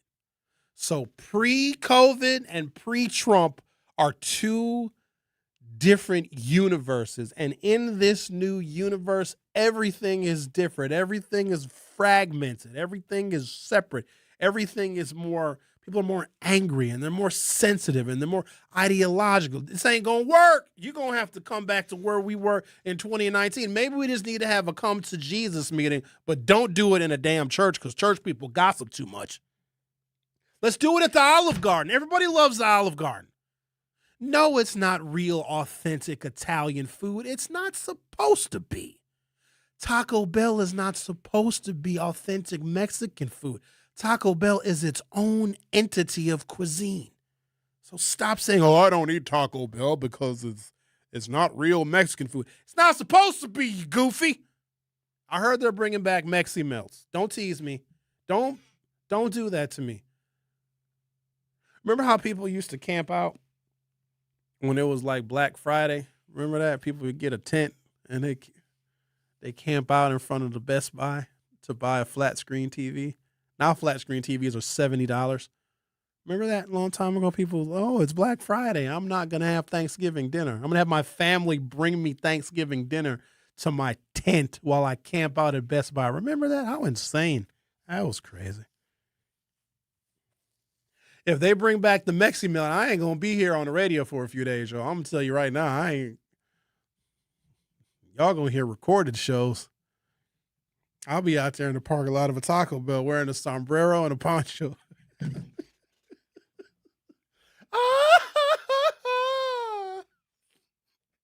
Don't you think I'm playing? So we're going to have a come to Jesus meeting. Maybe I shouldn't even say Jesus.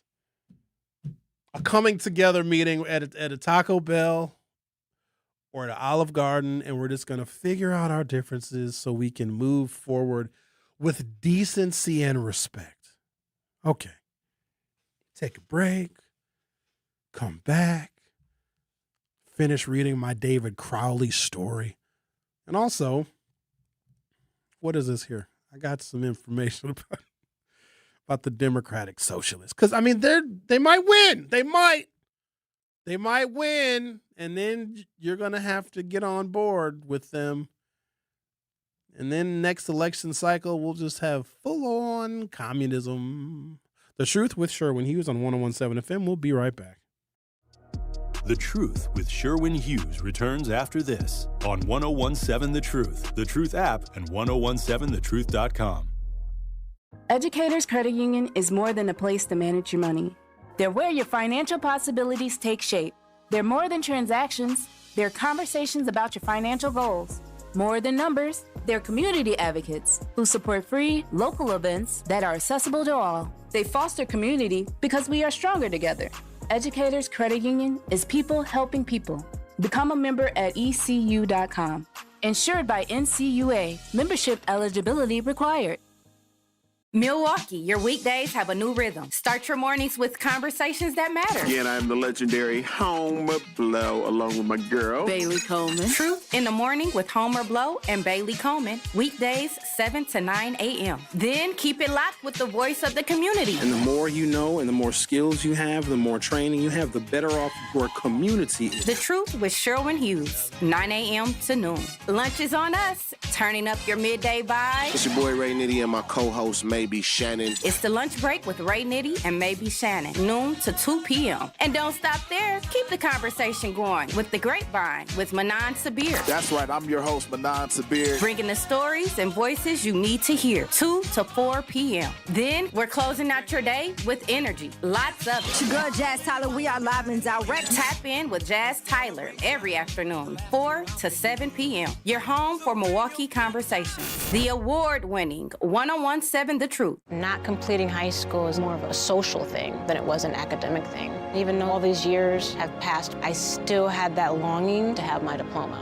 At age 30, Carissa finished her high school diploma. If you're even considering getting your high school diploma, you can do it. No one gets a diploma alone.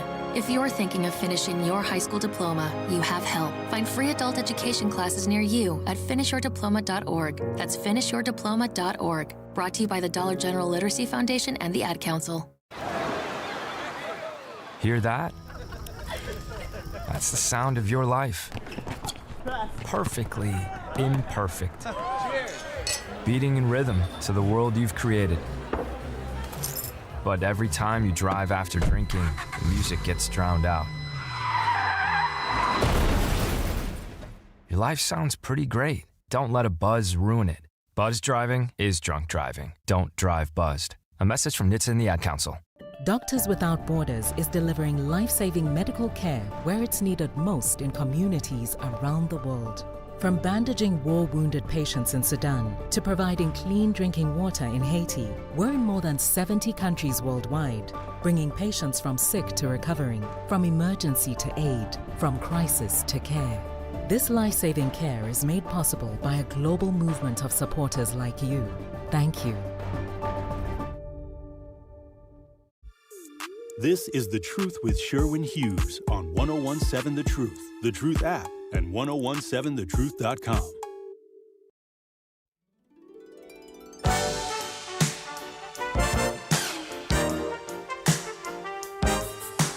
Looking to discover and support local businesses in our community? Then make sure you tune in every Friday at 8 a.m. to Truth in the Morning with Homer and Bailey for What the Business Is, powered by We Energies.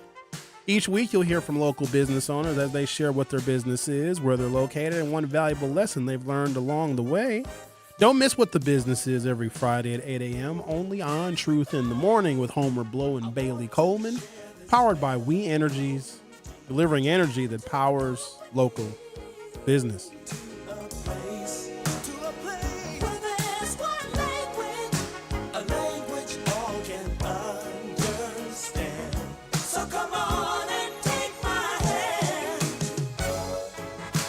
So I was just going on and on and on about just how weird the world is. Everything is just shifting to the more unorthodox, right? How do you guys feel about OnlyFans?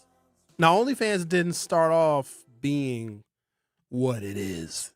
It's a place where you can get all sorts of content. Like OnlyFans pages started off as if you were really into cooking.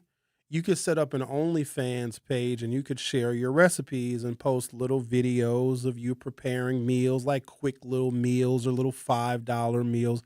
It started off as very, very innocent and mostly benign, and nobody even really cared much about OnlyFans because it was just another new social media outlet. Oh, big deal, it's OnlyFans. It didn't really start becoming notable and notorious until somebody read the fine print and saw that OnlyFans allows content creation of essentially any kind. Now, you have to be an adult and you got to verify your age and all of that. But once you do that, you can post all sorts of things, including the X-rated. And OnlyFans is, I'd say it's probably very popular. And I don't have the numbers right in front of me, but I'll bet you in the last couple of years, especially during COVID, it was probably a very high grossing social media application. Xavier, can we put up a poll? I want to ask people how they feel about OnlyFans. I want to make it very, very simple. Do you think that OnlyFans is a good thing or a bad thing? Is it something that is it okay that OnlyFans gives people, I guess, a way into entrepreneurship where you can post very explicit content, quite honestly, pornography? Does OnlyFans have a negative connotation to you? Is it bad? People should not be doing it. It's awful. They shouldn't be exploiting themselves. Are you one of those people that believe, oh, if you post something on the internet, it's there forever and you may regret it? Or do you see it as a way in which people can make their own decisions and achieve some kind of financial freedom because you can charge people to view these images? It also should be known that, let's say you sign up for a content creator's OnlyFans, and let's say it's not even anything that is X-rated. It could be a cooking OnlyFans page where they're sharing recipes. And let's say it's $9.99 a month to subscribe to this particular content creator that makes really delicious quick meals. You can screenshot all of those recipes and then upload it to Reddit or put it on your Facebook page or put it on your X account where all of the world can see. Even though you paid $9.99 for that 1 month membership, you pay for the membership, you have access to all of those recipes and all of those videos. You can download the videos, you can screenshot the recipes, and then you can just share them with people that did not sign up for that content creator's OnlyFans page. So you can sign up for $9.99, immediately cancel your account so you won't get rebilled the next month. Take all the content off of there and share it on free sites. That also has happened with people who are sharing explicit images and videos of themselves. One person signs up for $9.99 a month. They take screenshots of all of the photos, and then they share those photos freely by dumping them out on the open internet. Do we have the poll up, Xavier? I'm just very curious. Do you think OnlyFans that's a real simple question. No, we'll roll with it. Do you think OnlyFans is a good thing? Or better yet, Are you judgmental of a person that has an OnlyFans account? Do you, an explicit one, not a cooking recipe OnlyFans, not one of those, a naughty, bad one, bad and dirty. They do dirty things. Naughty, naughty, naughty. Do you think less of those people that showcase explicit content on the internet? Do you think that the offering of, I guess, pornographic images and videos via OnlyFans is appropriate? Do you judge those people in a negative way? And we don't know the reasons behind why people start those accounts. Maybe it's to make money. Maybe it's to make ends meet. Maybe they've got children to feed. Maybe they got a drug habit they need to finance. We don't know why, because they don't have to tell us why they started an OnlyFans account. But do you think less of a person? Do you take them less seriously if they have an OnlyFans account? If you are an employer and you're hiring for, I don't know, an HR position maybe, or a management position, and you want a good candidate, right? Someone that can, provide, be a good asset to the company and help the company make money and be profitable. But they also need to be a good representation of whatever your company is. Maybe it's an insurance company. Maybe it's a bank. And you're an employer and you work in HR, and it is your job to make sure that you are hiring the best people that are of sound mind, work ethic, and reputation. And if you knew that a potential finalist had an OnlyFans and it was a very dirty one, naughty, naughty, naughty, would you maybe think twice, or would you use that as a strike against that potential employee? Would you pass them up? Because, if other people found out, if people on the corporate board of that bank or that company that you were hiring for found out that you just hired somebody with a dirty, dirty, naughty, naughty, naughty OnlyFans, would you still do it? Now, I know how some men may think about this, but men's opinions when it comes to things like OnlyFans are not the only opinions that count. And there are some women that may find it distasteful that other women are exploiting themselves and their bodies to make money. So we're asking you on the YouTube, do you think OnlyFans is a good thing? I feel like that question is kind of loaded, but we'll see. Right now it appears to be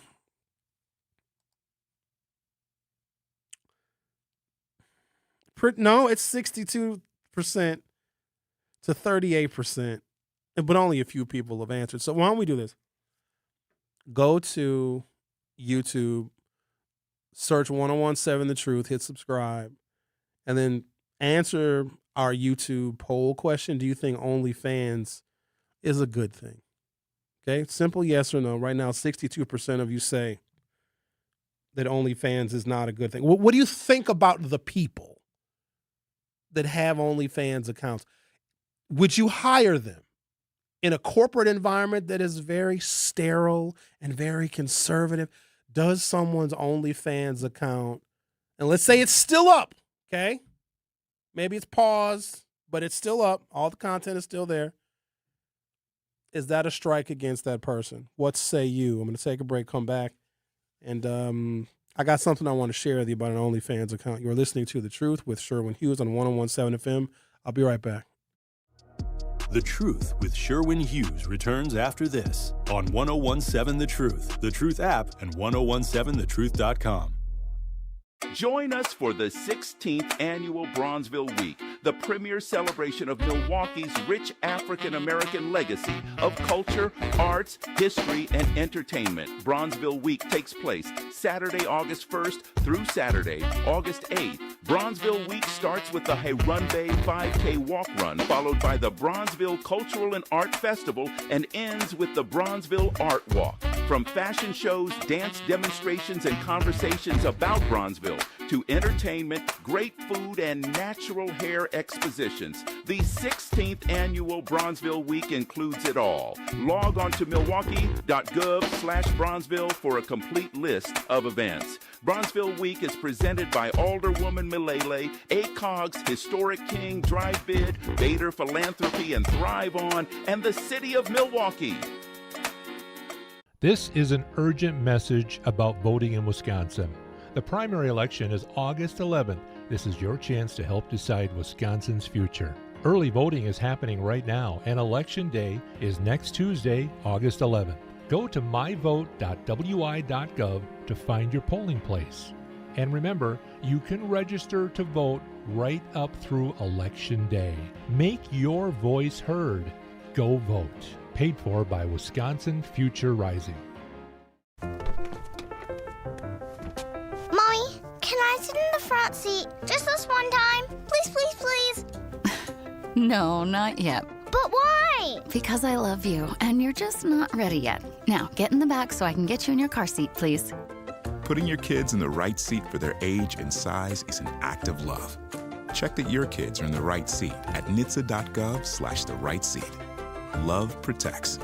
A message from NHTSA and the Ad Council. In sitcoms, when someone has a problem, they just blurt it out and move on. Well, I lost my job and my parakeet is missing. How was your day? But the real world is different. Managing life's challenges can be overwhelming. So, what do? We get support. The Huntsman Mental Health Institute and the Ad Council have mental health resources available for you at loveyourmindtoday.org. That's loveyourmindtoday.org. See how much further you can go when you take care of your mental health. For 250 years, our armed forces have bravely served America. Wounded Warrior Project honors that legacy by supporting post-9/11 service members and veterans like Anthony, a Marine who was injured by a roadside bomb in Afghanistan. They carried me through my injuries, my not just my physical, but my mental. And seeing other vets doing the same thing helped me tell myself, hey, you can do this. Join us in honoring warriors at woundedwarriorproject.org/America. You are listening to The Truth with Sherwin Hughes on 1017 The Truth app, and 1017thetruth.com.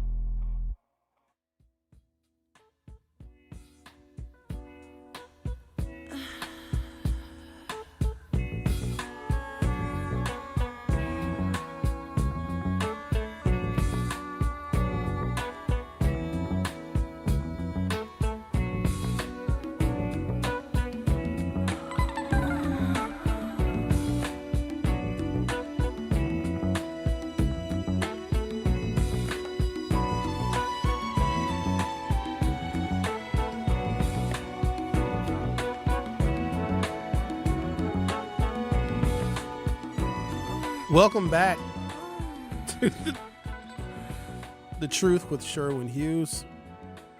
We put a poll up on YouTube, and we're just trying to get a sentiment. I know the people who listen to this program are probably very, very open about a lot of things, because boy, oh boy, do we talk about a variety of different subjects on this program. And I appreciate that we don't have to stay stuck in... Holy smokes. Oh, I'm sorry, guys. I'm a little, little distracted. So we asked the question on YouTube. Do you think OnlyFans is a good thing? Well, look at this. The results. See the wisdom of crowds. When more people vote, the numbers can change pretty decisively. 58% of you say OnlyFans is a good thing. 42% of you say that OnlyFans is a bad thing. Holy smokes. So I've come to find out that Francesca Hong has a communications director who not only has an OnlyFans page, it's free to subscribe. I'm just doing research. That's all. I'm not judging this lady. I'm not judging her on her OnlyFans account. But does that... Oh, look, you even get a welcome message when you subscribe. It says, welcome to my OnlyFans. It means so much to have you here. I'm so excited to have a more private platform where I can share more of myself with my top fans and get to know you better. Be sure to check your inbox for more exclusive updates from me. You can also send me a DM and say hello whenever you like. That's actually very nice. And it says, I am so looking forward to sharing my world with you. Thank you for subscribing. So that's, holy smokes.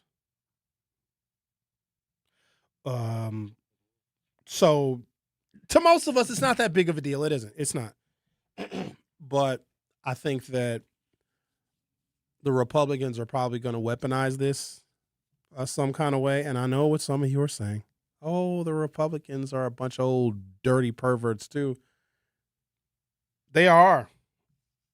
However, if you cannot link direct dirty pervert stuff to the Republicans that are currently running in this midterm election cycle right now in the state of Wisconsin, if all of them are squeaky clean and married and have kids and there's no evidence of adultery or any of that stuff, I think that it shows a contrast that I don't know if the Democrats are prepared to have to deal with. And probably no big deal at all. But I'm just curious as to what you all think about someone having an OnlyFans. Can they be taken seriously? Can they be a legitimate employee of a corporate endeavor or any other kind of business endeavor if there are naked pictures of them that are on the internet? And because the world is changing and people are much more acceptable of things, it may not be that big of a deal at all. But in a world where we're always playing gotcha with politics, you're always looking for some kind of scandal, you're always looking for some kind of immorality, and it can be used. It can be. Now, it works better with some people versus others. There are some people that can totally get away with scandal and get away with immorality. But I think at the end of the day, we want relatively scandal-free people who are the stewards and stewardesses of our tax dollars and those that are making policy on our behalf, because nobody likes corruption. And if you have moral shortcomings, then people may say, hey, I don't like the fact that you have moral shortcomings. I don't want to support you because you don't represent me, my family, and my family values. So it's less about, in my opinion, it's less about a political party and some of the proclivities they may have. It's more about the people in the state of Wisconsin or the people of the United States and who they want to represent them. And a lot of times people vote for people that are better than them. I want to vote for someone who is smarter than me, who pays attention to detail better than me, who is highly educated, like an Ivy League education in law and in policy making and in political science. I want someone way smarter than me that can better understand the details and the fine print that I might just gloss right over. But that's me. I don't want somebody who I just was a fun person to go fishing with. No. I want an upstanding citizen that is of good, strong moral character, because I believe that those folks have sharpened their iron and can be very good leaders. The Truth with Sherwin Hughes will be back for hour 3. The Truth with Sherwin Hughes returns after this on 1017 The Truth app, and 1017thetruth.com. At Milwaukee College Prep, we believe brilliance lives in every child. Here, students are challenged, supported, and celebrated every single day. With small class sizes, dedicated teachers, and a proven track record of academic excellence, MCP is helping Milwaukee kids reach their fullest potential. Enrollment is still open for grades K-3 through 8. Spaces are limited. Apply today. Give your child a school where they'll thrive. Visit mkeprep.com or call today. Milwaukee College Prep, brilliance lives here. Every day, Veolia and MMSD work together to ensure that Milwaukee's water system exceeds the high standard it's held to, protecting Lake Michigan and its rivers that run through our neighborhoods. That's 220 local employees who care about their jobs, running a system that's earned national recognition for excellent performance. But they don't do it alone. They're supported by locally owned small businesses, women-owned businesses, and minority-owned businesses. For 18 years, making our waterways cleaner all the time. Veolia, Milwaukee values, committed to its future. In the United States, a vehicle is stolen every 31 seconds, about as long as this message. Luckily, you can take a few easy steps to protect your car in the same amount of time. Remove your valuables, roll up your windows, don't leave your car running unattended, lock your doors, and take your keys or fob. If you have information about a crime, call the police. If you suspect insurance fraud, Also call 800-TEL-NICB. A public service message from the National Insurance Crime Bureau. I always had to be so good, no one could ignore me. Carve my path with data and drive. But some people only see who I am on paper. The paper ceiling, the limitations from degree screens to stereotypes that are holding back over 70 million stars. Workers skilled through alternative routes rather than a bachelor's degree. It's time for skills to speak for themselves. Find resources for breaking through barriers at tearthepaperceiling.org. Brought to you by Opportunity at Work and the Ad Council. I'm Chris Jakimick. I served in the United States Air Force and I deployed 3 times. So in 2017, I was serving as an Air Force First Sergeant. Our motto in that role is "My job is people, everyone is my business." But unfortunately in that year, I would lose my own brother, Lance Corporal Adam Jakimick, to suicide. The majority of veteran suicides are from guns. I store my weapons securely, not only for myself, but for my family. Store all your guns securely. Help stop suicide. My service never stops. Brought to you by End Family Fire and the Ad Council. Milwaukee Black Talk lives here on 1017 FM and 1510 AM, W269DL Milwaukee, and WGKB Waukesha. This is The Truth with Sherwin Hughes on 1017 The Truth, The Truth app, and 1017thetruth.com.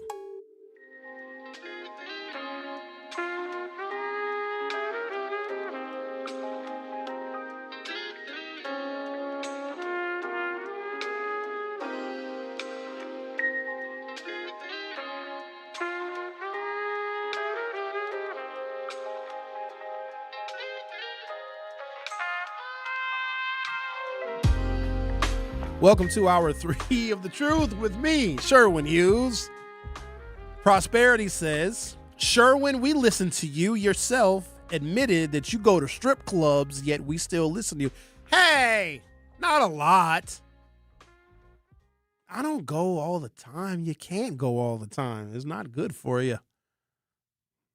It's only on a rare occasion, like a birthday or a Friday.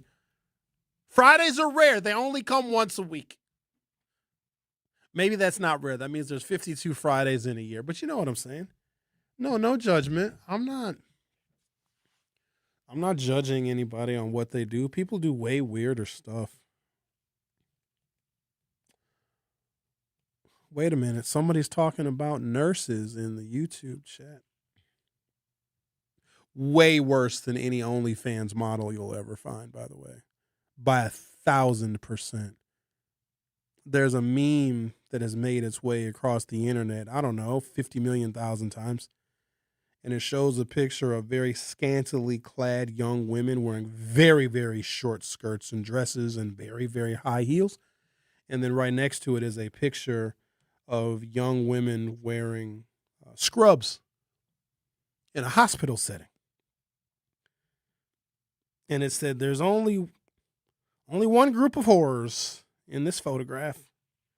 And you don't use that word. You don't say that. Body count doesn't matter. And that's the truth. It doesn't. Women can do whatever they like. And if body count doesn't matter for men, it doesn't matter for women. If there is a lock that can be opened by any key, that's not a very good lock. But if there is a key that can open many locks, that I believe is the master. But don't listen to me. I'm just a humble servant of Jesus. Just a regular old guy, just trying to make it. You know what I mean? I'm a squirrel trying to get a nut. That's all. I call it like I see it, ladies and gentlemen. That's all I do. I'm just a regular old person like anybody else. Someone says, good day, Zen Master. I'm not the Zen Master, but I do want to share with you the specific language of something I was talking about yesterday. It's an old proverb and it's called We'll See. It's also a cautionary tale, and it has survived throughout the ages. And I think it's very applicable right now to all the things that we are going through and all the things that are currently happening. And it starts by saying, on his 16th birthday, a boy gets a horse as a present. And all the people in the village say, "Oh, how wonderful." The Zen master says, "We'll see. We'll see." One day, the boy is riding his horse and gets thrown off of said horse and hurts his leg. He is no longer able to walk. So all the villagers say, "How terrible. How terrible." The Zen master says, "We'll see. We'll see." Some time passes and the village goes to war. All of the other young men get sent off to fight, but the boy who got the horse as a present can't fight because his leg is messed up.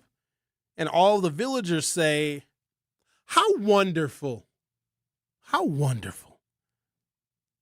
And the Zen master says, "We'll see. We'll see." The message behind this story is pretty clear. We are prone to jump to conclusions about whether something is good or bad. We are especially quick to label something as bad. The reality is that things can be either good or bad, both good and bad, or neither. Because a tragedy happens. Oh, it's so terrible. But then there could be a turn of events and a switching of fortunes, and what was once a tragedy might turn out to be a blessing in disguise. A woman may get pregnant and she is not ready to have a child, and she may not be in a very stable relationship with the man, and she might even be unemployed. Oh my goodness, what is she going to do? How terrible that she got pregnant, this unplanned pregnancy. She doesn't know where she's going to live. She can't provide for this child. She certainly can't count on the father. Oh my God, how terrible. But then as time goes on, she figures it out and she gets her life together. And then she comes to find out that having that child was the best thing that ever could have happened to her. And it got her life on a much more righteous path. And then the villagers will say, "How wonderful." You never know, ladies and gentlemen. So it has recently been revealed that, and maybe it's not that big of a deal. I'm just going to, if I get information, I'm going to provide it to you. And it's not that big of a deal. Let me check the YouTube poll because I just wanted to get an assessment of things. You know, there's this website called OnlyFans. It's actually an application as well where you can subscribe to all sorts of different kinds of content creators. There's even people that are like, they test drive cars. And they rate and review automobiles on OnlyFans. And then there are a lot of OnlyFans accounts are dedicated to cooking and recipes and how do you make quick meals and how do you feed a family of 5 for less than $10 a meal. It's all sorts of different content. But OnlyFans didn't become popular until adult content creators saw it as a way in which they can have a direct relationship and interaction with people that are subscribing to their content. And there's a lot of X-rated content on OnlyFans, but there's also a lot of X-rated content that's just available on the internet. But what it does is it incentivizes and monetizes people to subscribe to a particular content creator if you want to interact with them, send them messages, and get pictures sent to you directly, et cetera, et cetera. Quite honestly, it's a wonderful business plan, especially for very lonely men that aren't doing too well out on the dating scene. You see, they can, talk to this woman on OnlyFans and they pay a nominal dollar amount per month. It's very rarely expensive, which is something that I never quite understood because when you upload photographs and videos of yourself in very adult situations, like those things exist forever, but a lot of people are very short-sighted with things. That's why I never really understood the fad of tattoos. One day tattoos will not be in style because there was a period of time when they weren't. And we, of course, will revert back to that because everything like that is cyclical. Here's the thing about the tattoos. I mean, people have gotten tattoos since 10,000 BC. It's not new, but a lot of times they would be hidden. You couldn't see them. They were on, I don't know, on the back or maybe on the upper part of the arm, or if somebody was wearing even a short sleeve shirt, you would be none the wiser that they were all inked up, or they would put their tattoos in very inconspicuous spots where they could very easily be hidden because, I would like to think that tattoos are very personal. Something about you, something about your life, maybe an experience that you went through, and you want to remember that experience forever by getting yourself all inked up. And I will admit, some tattoos are absolutely beautiful. Oh my goodness, the artistry and the coloring of some of the tattoos and the patience you have to have. It takes a long time to do some of those tattoos. You might have several 5 or 6 hour sessions to complete that back piece. It's really a serious commitment. And shout out to those people that want to tell their story with body art.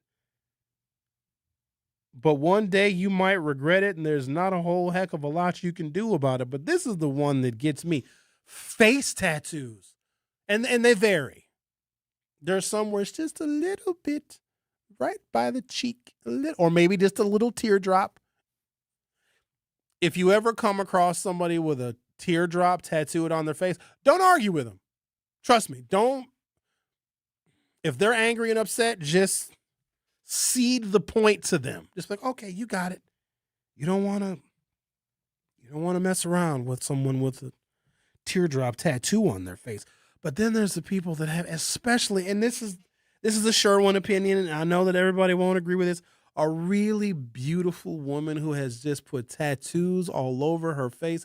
I just feel so sad because even if you get a tattoo removed, I've seen what a removed tattoo looks like.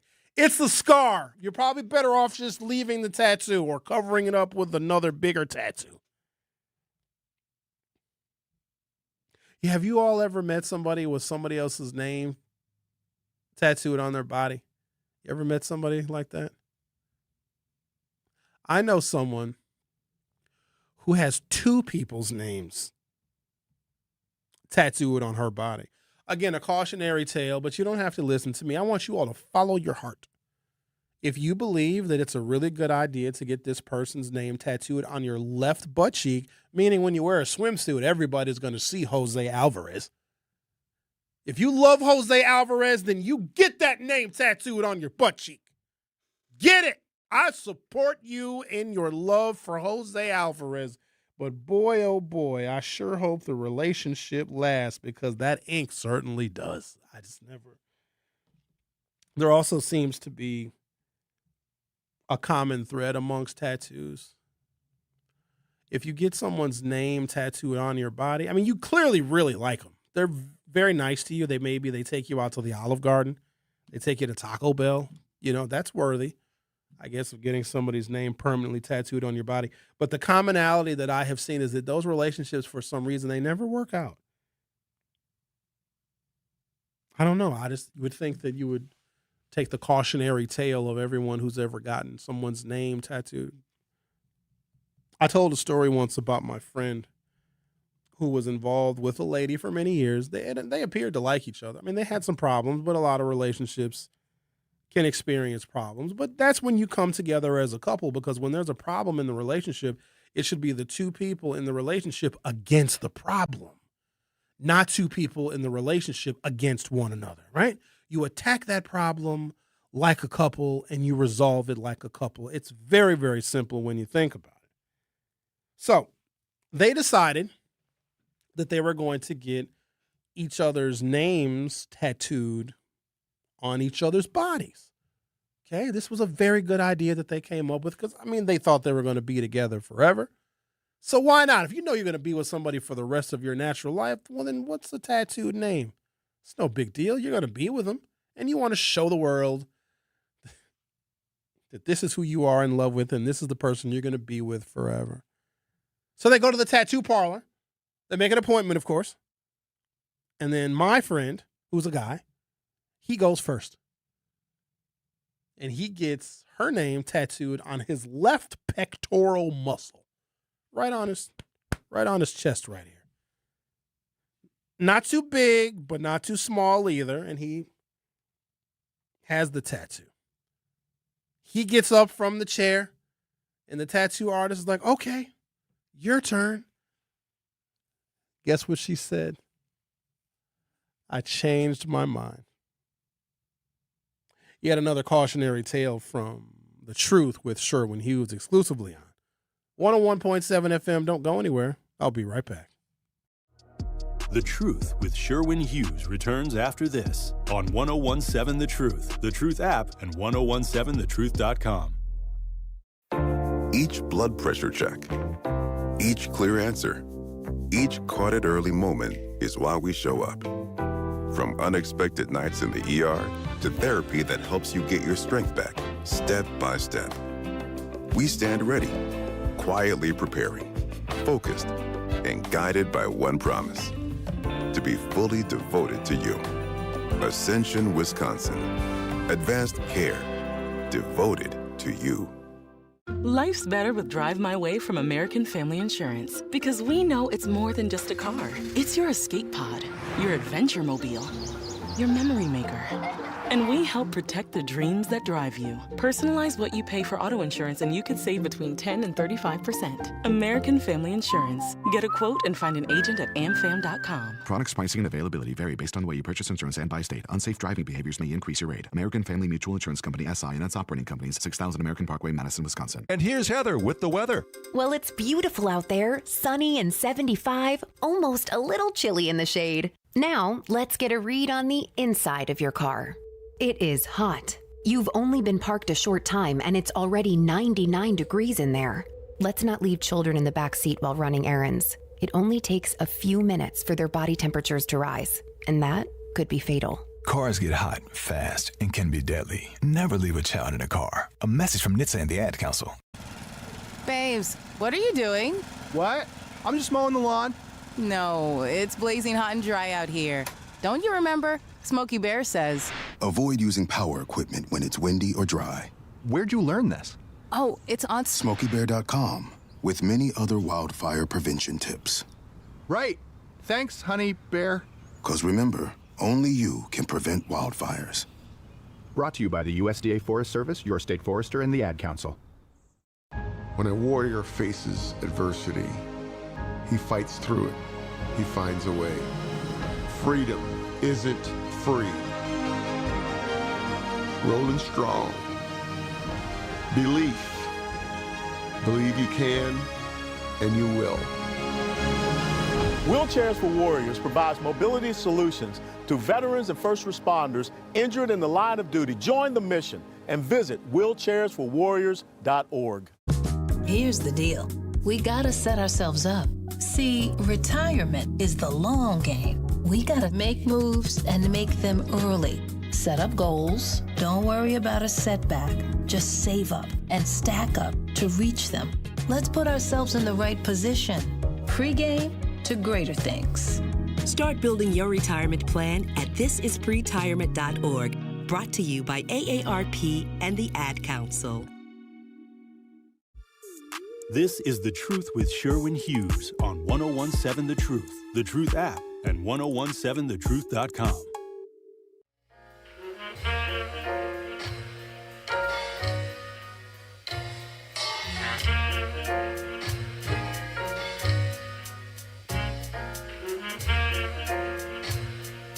Life's better with American Family Insurance, because you know when you're fully protected, your home, your vehicle, and everything you worked hard to build, you can actually enjoy it, and that's what it's all about. Not stressing the what ifs, but moving forward with confidence.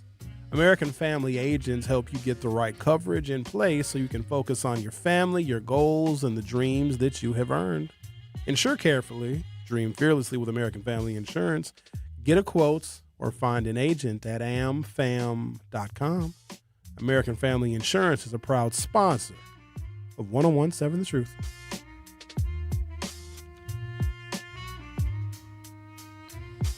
Come to find out that Francesca Hong's communication director has an OnlyFans account. I don't even care. It's very nice, though. It's free if you want to just take a gander. So there's no financial commitment. And shout out to her. She's, a liberated woman. Women can do whatever the hell they want.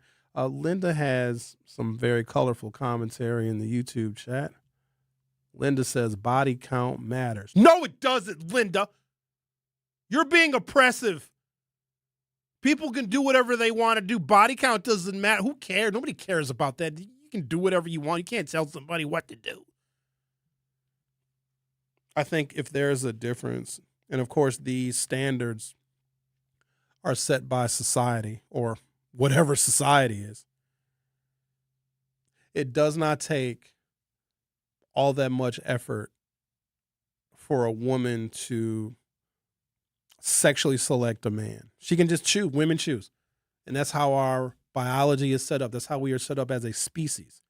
Women get to make that choice. In fact, if men are overbearing and if they take that choice away from a woman, he can get put in prison for the rest of his life. So we take very seriously women's ability to choose who their sexual partners are. And it's entirely up to them.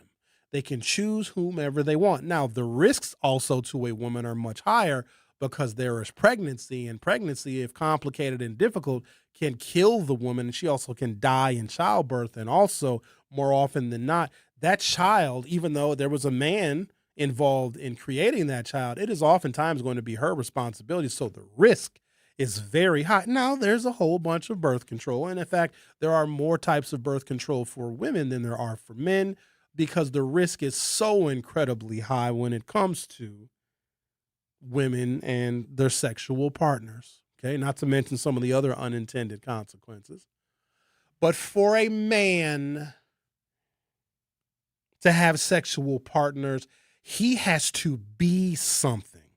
He has to have money, fame, celebrity, dashing, good looks, because women are hypergamous. And you can look at the statistics from dating apps. 90% of the women are only interacting with 10% of the men. It's why women are drawn to very wealthy men and drawn to very professional athletes that have fame and have notoriety. They all want the best they can possibly get. And if a woman is going to sleep with a man with reproduction maybe being the end result, why would she want to be with the lowest caliber, the lowest tier of man? She should shoot for the top because she can. She is supposed to be sexually selective, you see. Men, we sleep with who we can. We just try our best, and we'll go out and we'll get our hair cut, put on brand new clothes, looking good. We just whitened our teeth and still come home empty-handed. A woman can go to the damn grocery store in a ripped T-shirt and some dirty sweatpants and get laid in the parking lot. It's very, very different. So when you say body count doesn't matter, the playing field is not level. Let's talk to someone who I think knows about the playing field. Hello, Al. How are you today? I'm doing wonderful. First thing I want to say, as long as she got gripping power and her lips doesn't look like raw chitlins, she'll be fine. Number two, only thing men have to do, they don't have to try their best. They got to do their best.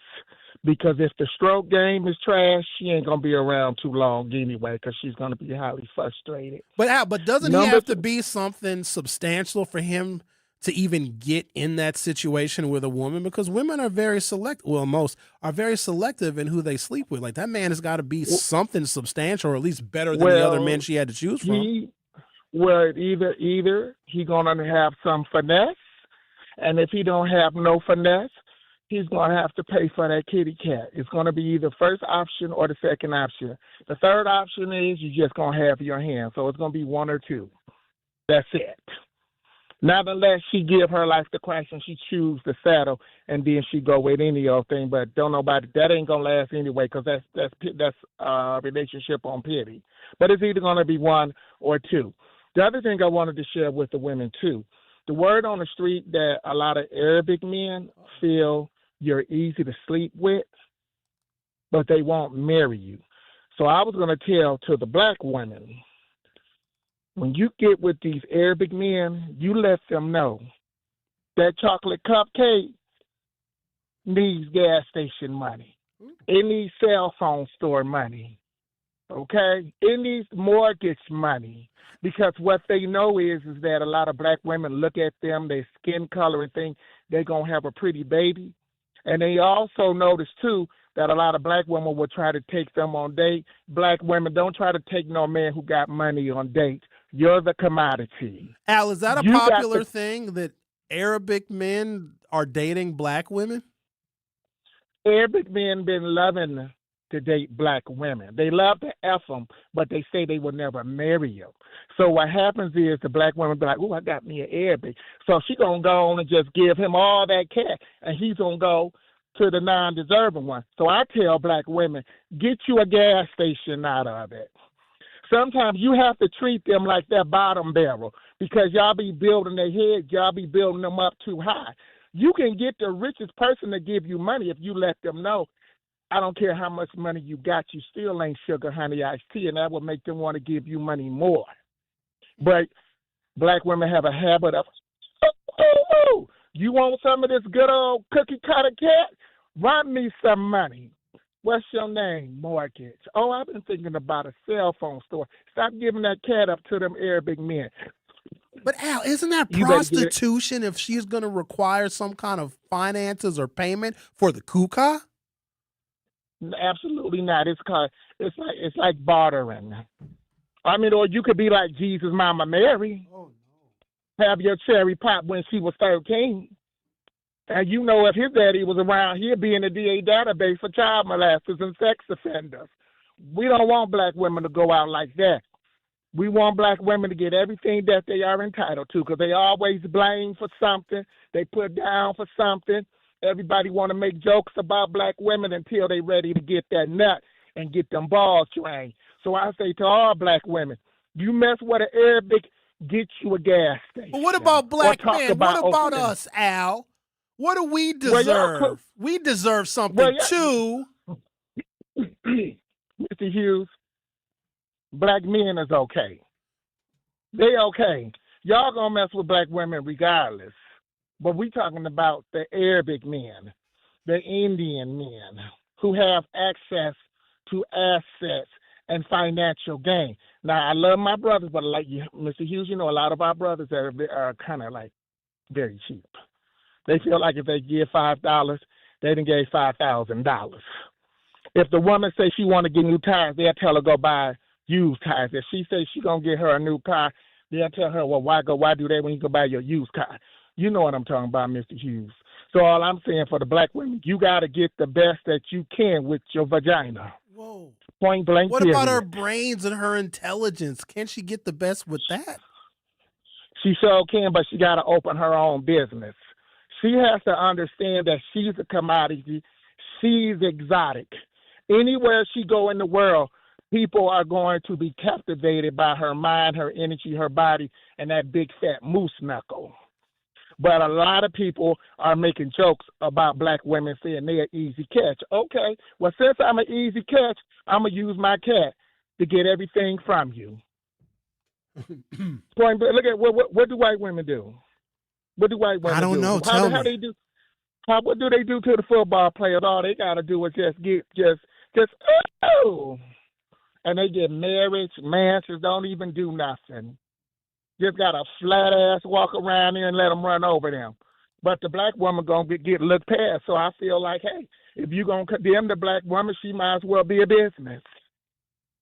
What did your great-grandmamas tell you? So that's all I'm going to say. Black women, stop giving your cat up to them Arabic men. Get your money first. So if they can talk about you, they'll feel good talking about you when you sitting in that house up in River Hills, Bayside, or you got that gas station, or he got you in oil because he feel that Punani is worth it. You have to understand, Mr. Hughes, a lot of men is dumb when it comes to a good nut. Oh, that's true. You know what I mean? And then when you have like, you know, men that are non-black, yes, they will go all out the way, but black women got to stop giving it up so fast. Make them work for it. Make them earn it. Yes. Matter of fact, let them lick it, but not stick it. And then when they come through with their financial gain in them portfolios, then you set it out. And then what you do, you spend his money and you stack your money. So when he get time and he say, well, I think we should go our separate ways, you can say, oh, good. You already got your LLC. Your money is already stacked, and you can live a better life and get another house built from the ground.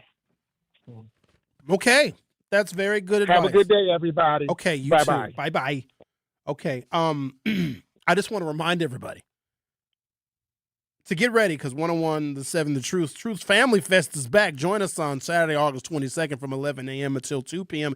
at Riverside High School for free back-to-school resources, live entertainment, family activities, and community fun. Vendors and sponsors can reserve a spot by visiting truthfamilyfest.com or email Sierra Brown at Milwaukee Black Media. That is Sierra.Brown at Milwaukee Black Media. CIERRA.Brown at Milwaukee Black Media. So we hope Al's going to be at Truth Family Fest. He's easy to find. If he's there, you'll be able to find him. So come on out to Truth Family Fest and meet Al, get an autograph, shake his hand, and get some very good dating advice, especially black women. I thought we were having a real good conversation today. And then all of a sudden it just devolved. Let's take a break, shall we? You are listening to The Truth with Sherwin Hughes on 101.7 FM. I'll be right back. The Truth with Sherwin Hughes returns after this on 101.7 The Truth app, and 101.7thetruth.com.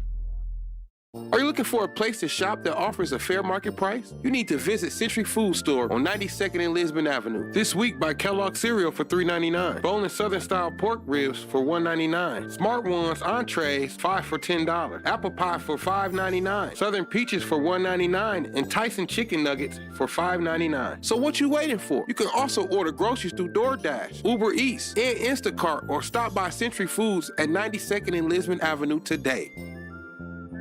For 75 years, the Muscular Dystrophy Association's voices have thundered through the halls of Congress.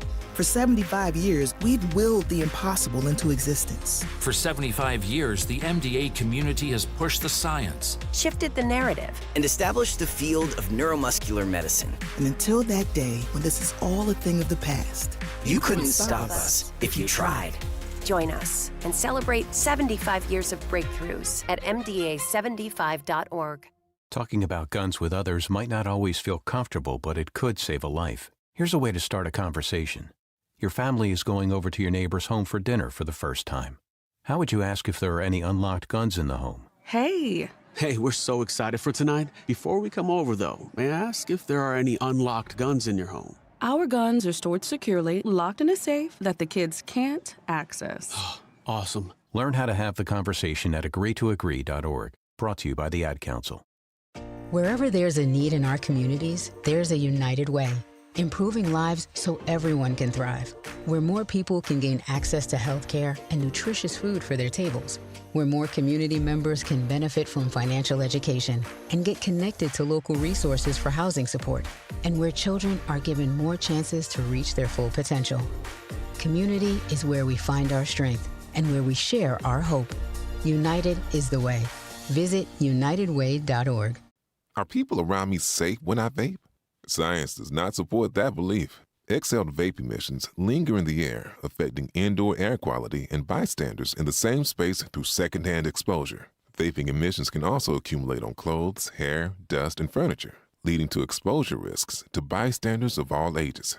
And vaping around a pregnant person can lead to serious health impacts on fetal and childhood development. Enough with the puff. Learn more at ul.org/vaping. This is The Truth with Sherwin Hughes on 101.7 The Truth app, and 101.7thetruth.com.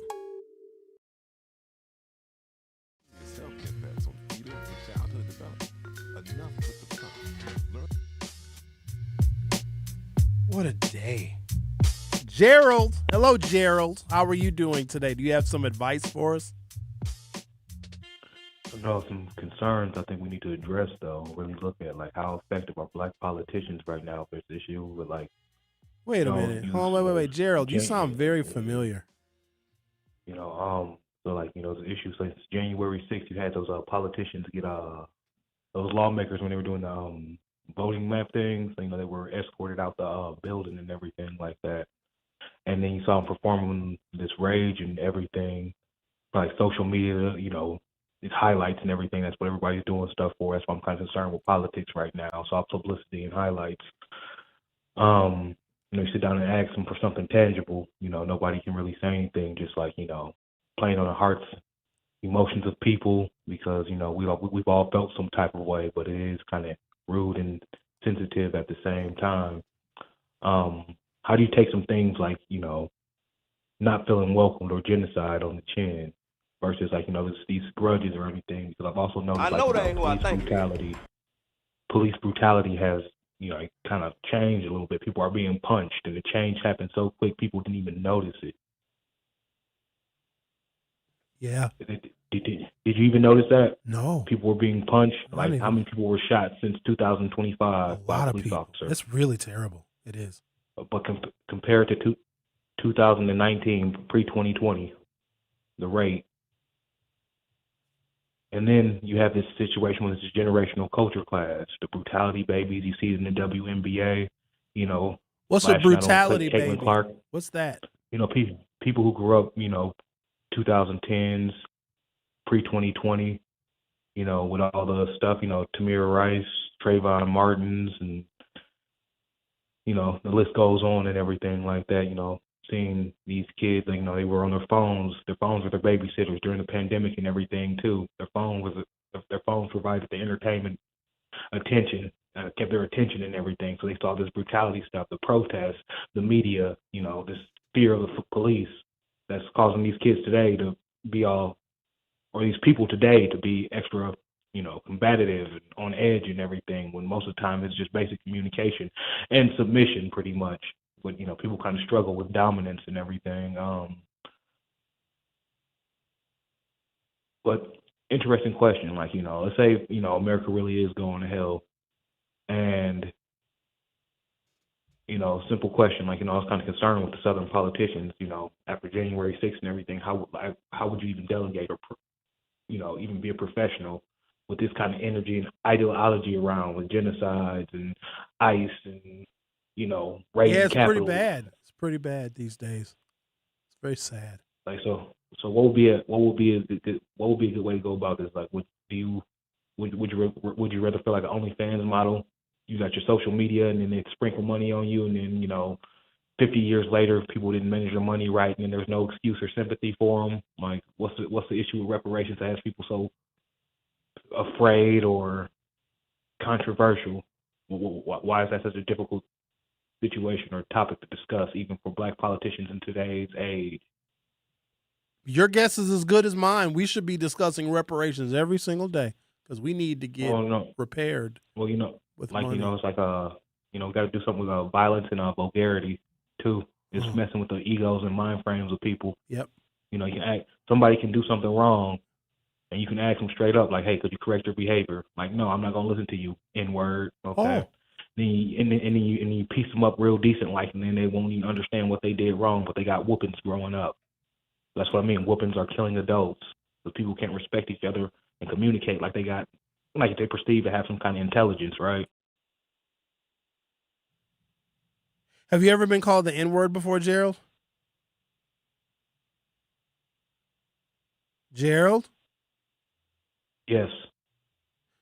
Yes, you've been called the N-word before? Who called you the N-word? Did you get mad at him?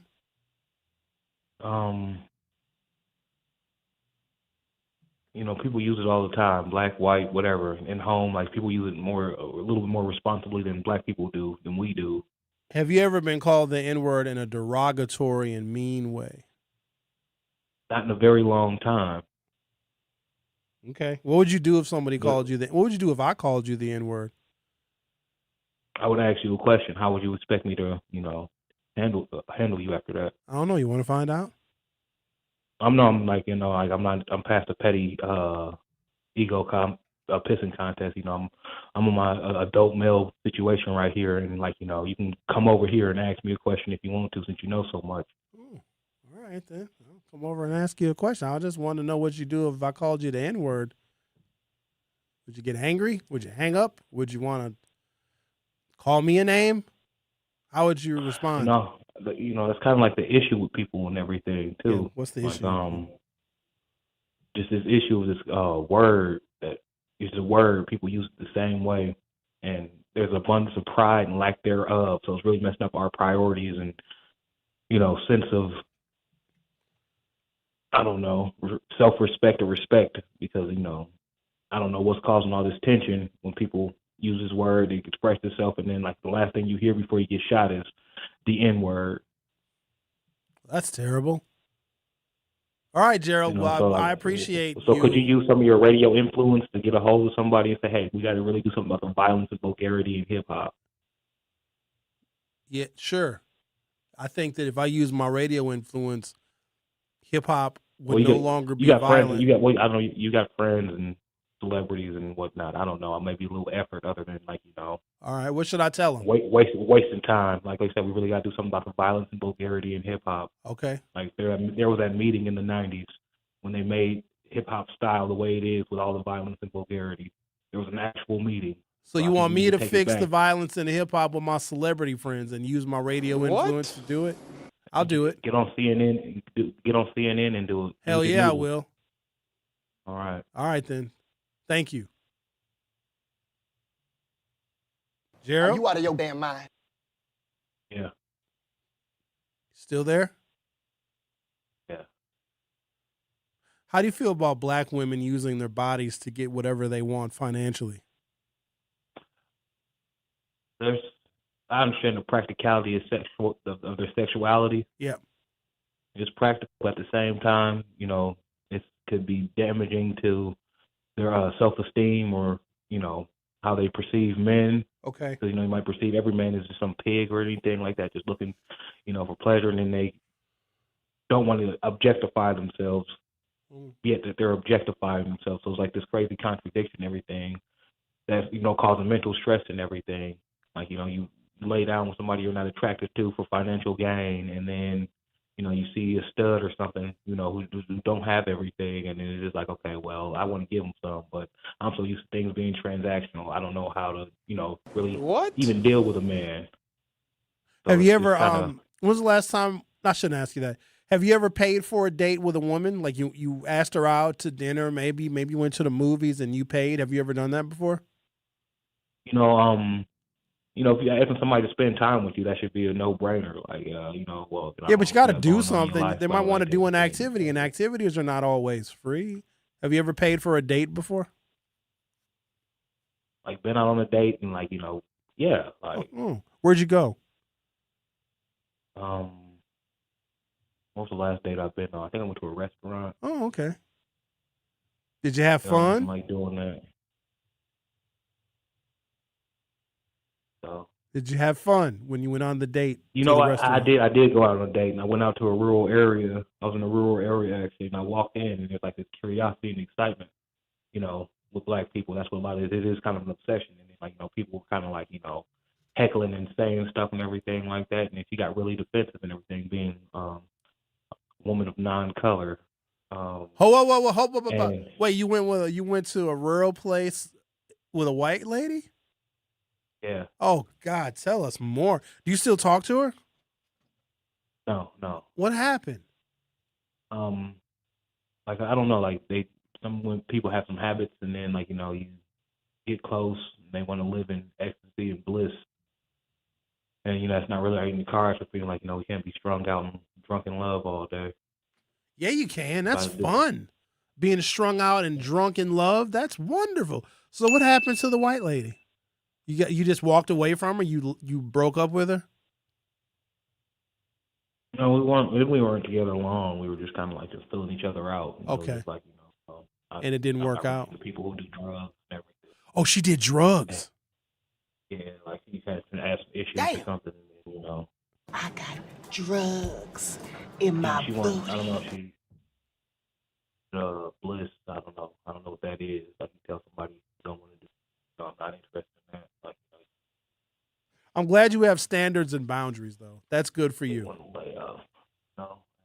the point where I'm kind of concerned because I see the confusion in the youth, the wise, and then I see the complacency and the fear and the trauma in the elders, and then the defense mechanisms that's also just counterproductive and defeating us.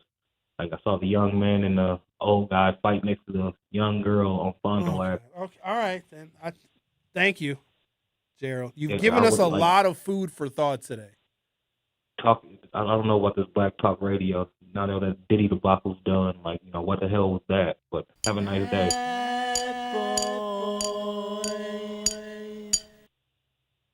All right, Gerald. You still there? Gerald, you're still on the phone. Gerald, I still see you. I'm sorry. I'm really struggling. I'm really struggling with this. What are you struggling with? Concept too. Why? So interested. Are you going to vote for her? Are woman. you going to vote for the Hong concept? I'm not sure. We're not even sure she's going to be, like, you know, the choice. Yeah, like, she you know, probably anything will. can change. Okay. You know, like Hassan, you know, he had some controversy, and then being an immigrant, and, you know, Okay, all right. identity politics, and If things you're not here going to just, tell us you about know, dating white women in rural areas, then I think that we have to end this call because that's what we want to hear about.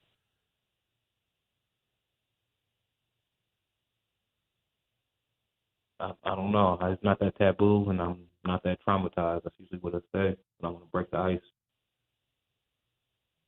Break the Right, ice like by it's playing not- in the snow. All right, that's fine. Okay, It's Gerald. it's not that taboo to me, and I'm not that traumatized. Hi, what's your name? I don't know. All right, then. Well, good luck to you. I hope everything works out for you. All right, we'll see you later, Gerald. You're still on the phone! Gerald? Yeah. Violence and vulgarity out of hip hop. I need you to, like, you know, All right, I'm going let your connection know. I'll take care of it. Like, okay. I will you take know, care of and it. then exposure, and these children need to expose how people treat them too. Like, Okay. I've been stressing that. Like, when they walk into a place, they need to be recording how they receive. Like, okay. That's right. So you All go right. anywhere. Anywhere. Go anywhere. You walk into somebody mean mug you when you walk through the door. Is that going to make you feel comfortable or enjoy providing patronage for this place? No, it won't. Okay. All right, Gerald. You take care. Have a good day now. Make sure to register and vote. People are kind of complacent and kind of getting silly when it's like, okay, there's a path. Gerald, There's a path. I'm trying to land the plane here, buddy. I'm trying to get off the phone with you without being rude. Have a good Just day. hang up at any time. You hang up.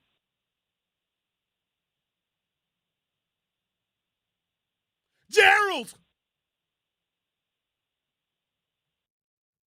Gerald. He's gone. Oh, now. he's gone. Oh. You better stop playing with that man. I'm not. That was Gerald. I've never talked to him before. Oh, you haven't talked to him? No, I don't know. Gerald is his first time call, a long time listener. Oh, that voice didn't sound familiar to you? A lot of voices sound familiar to me. In fact, after you've been doing this for many, many years, they all kind of sound the same. All right. Just don't get John Lennon. I was deciding on whether I was going to do a Hughes Views 414 podcast because I usually like to take the midweek day off and just rest because doing 2 shows a day it can be kind of like. I think we might go hot tonight. I think so. I don't know yet. I don't know. I might have to go hot tonight because Was it hot last night? you called Oh, did I? unnecessarily. But all right, you called. It was a good, I thought it was a good call. Just delivering some medicine. Read the comments because people. Well, the comments doesn't really matter. The comments were aimed at you direct. Some might have been more productive than others, but all right, fair enough. You think I'm really worried about these people? No, not at all. You're not worried about much. I think we all need to be worried about Gerald, though, because Gerald took a white woman to a rural area and it didn't.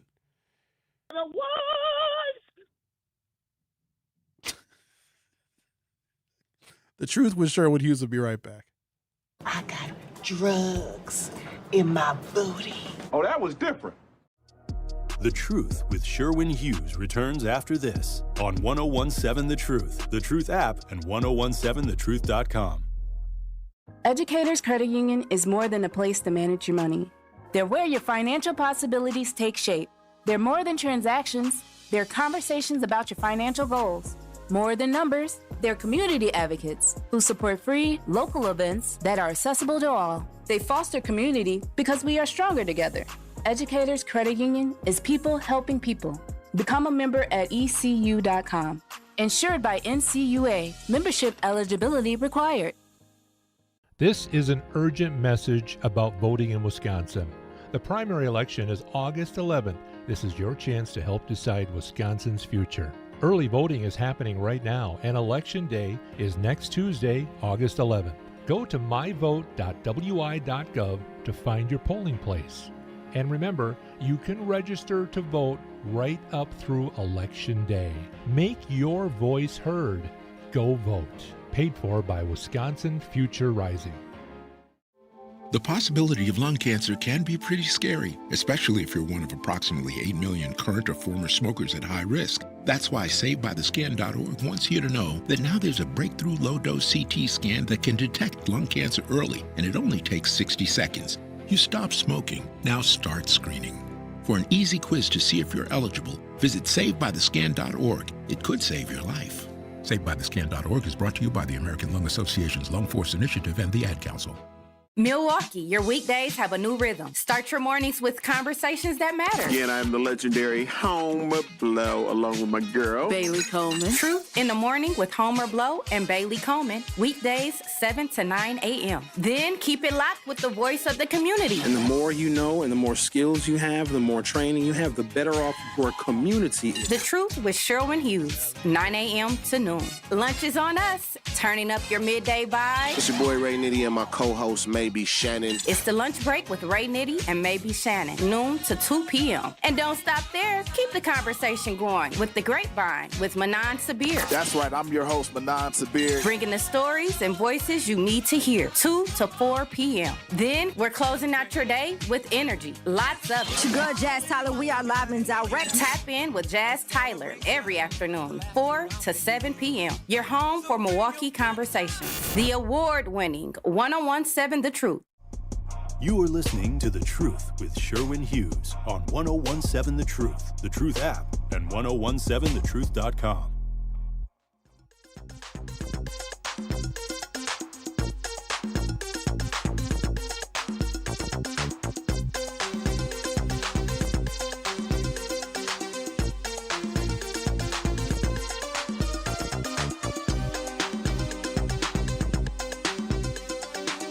Lady B says, I'm too shy to call in. Oh, please. You can call this radio show and don't even have to have anything to say. We'll just find something to talk about. It doesn't even matter who you are. It doesn't even matter what your name is, where you're from, your race, your gender, your political affiliation. We take all the calls. Hey, first of all, I resent that comment that was just typed in the YouTube chat. I did not waste any of that time talking to Gerald. We found out a lot. I now have another task that I must complete. I've got to get the profanity and the vulgarity and the violence out of hip hop by using my radio platform. So I'm going to go ahead and take on that task because I'm going to start with Nitty. What exactly is bow anyway? Exactly. You need to clarify that, what that song means. Because every time I hear that song, all I see is asses shaking. Tired of asses shaking. Just tired of it. It's about love.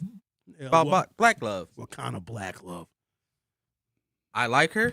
I want to wife her. You know the rest. Sounds like a formula for single motherhood.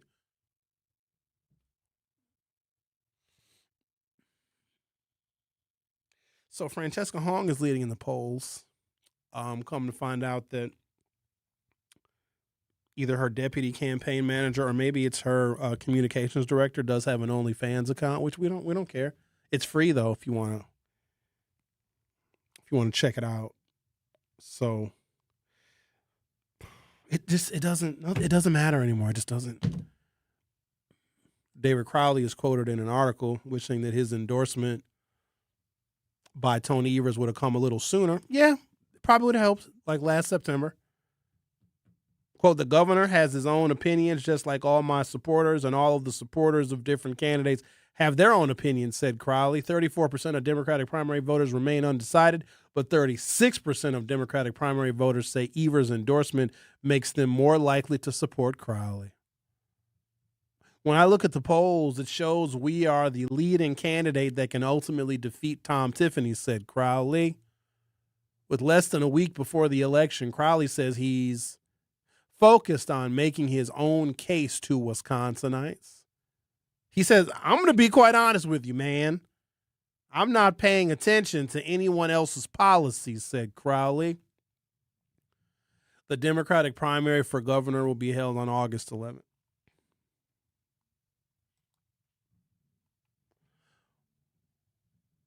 Bernie Sanders, United States Senator, is the highest elected office ever held by an openly self-described Democratic Socialist in U.S. history. Sanders has served in the U.S. Senate since 2007, serving 16 years in the House of Representatives and 8 years as mayor of Burlington, Vermont. He remains the highest-ranking federal elected official to openly identify as a Democratic Socialist. Number 2, Zohran Mamdani, mayor of New York City. If considering executive offices, Mamdani is arguably the highest profile executive office ever won by an openly Democratic Socialist. As mayor of America's largest city, population of 8.5 million, he oversees a budget larger than many U.S. states. He became the first openly Democratic Socialist elected to mayor of New York City. Members of the U.S. House of Representatives, several openly Democratic Socialist members have served in Congress, including Alexandria Ocasio-Cortez, Rashida Tlaib, Greg Cesar, Summer Lee, and Cori Bush. These officials have generally been affiliated with or endorsed by Democratic Socialists of America while serving as Democrats in Congress. Historically, several elected officials held office as members of the old Socialist Party. Victor L. Berger became the first socialist elected to Congress in 1910. Milwaukee famously elected socialist mayors during the early 20th century, earning the nickname Sewer Socialists. Has an openly Democratic Socialist ever been president? No. Vice President? No. Governor? No. U.S. Senator? Yes. Bernie Sanders. Cabinet Secretary in a presidential administration? No. Mayor of the largest city? Yes. Zohran Mamdani. So by constitutional rank, Bernie Sanders' position as a U.S. Senator is the highest elected office ever held by an openly self-described Democratic Socialist in the United States. By executive provenance, Zohran Mamdani election as mayor of New York City represents the highest profile municipal office ever won by an openly Democratic Socialist. Thank you for listening. Lunch break is up next. Looking for fun, adventure, and family-friendly activities this summer? Discover Milwaukee's Urban Ecology Center with locations in Riverside Park, Washington Park, and Menominee Valley. Explore hiking trails, family programs, outdoor adventures, community events, and opportunities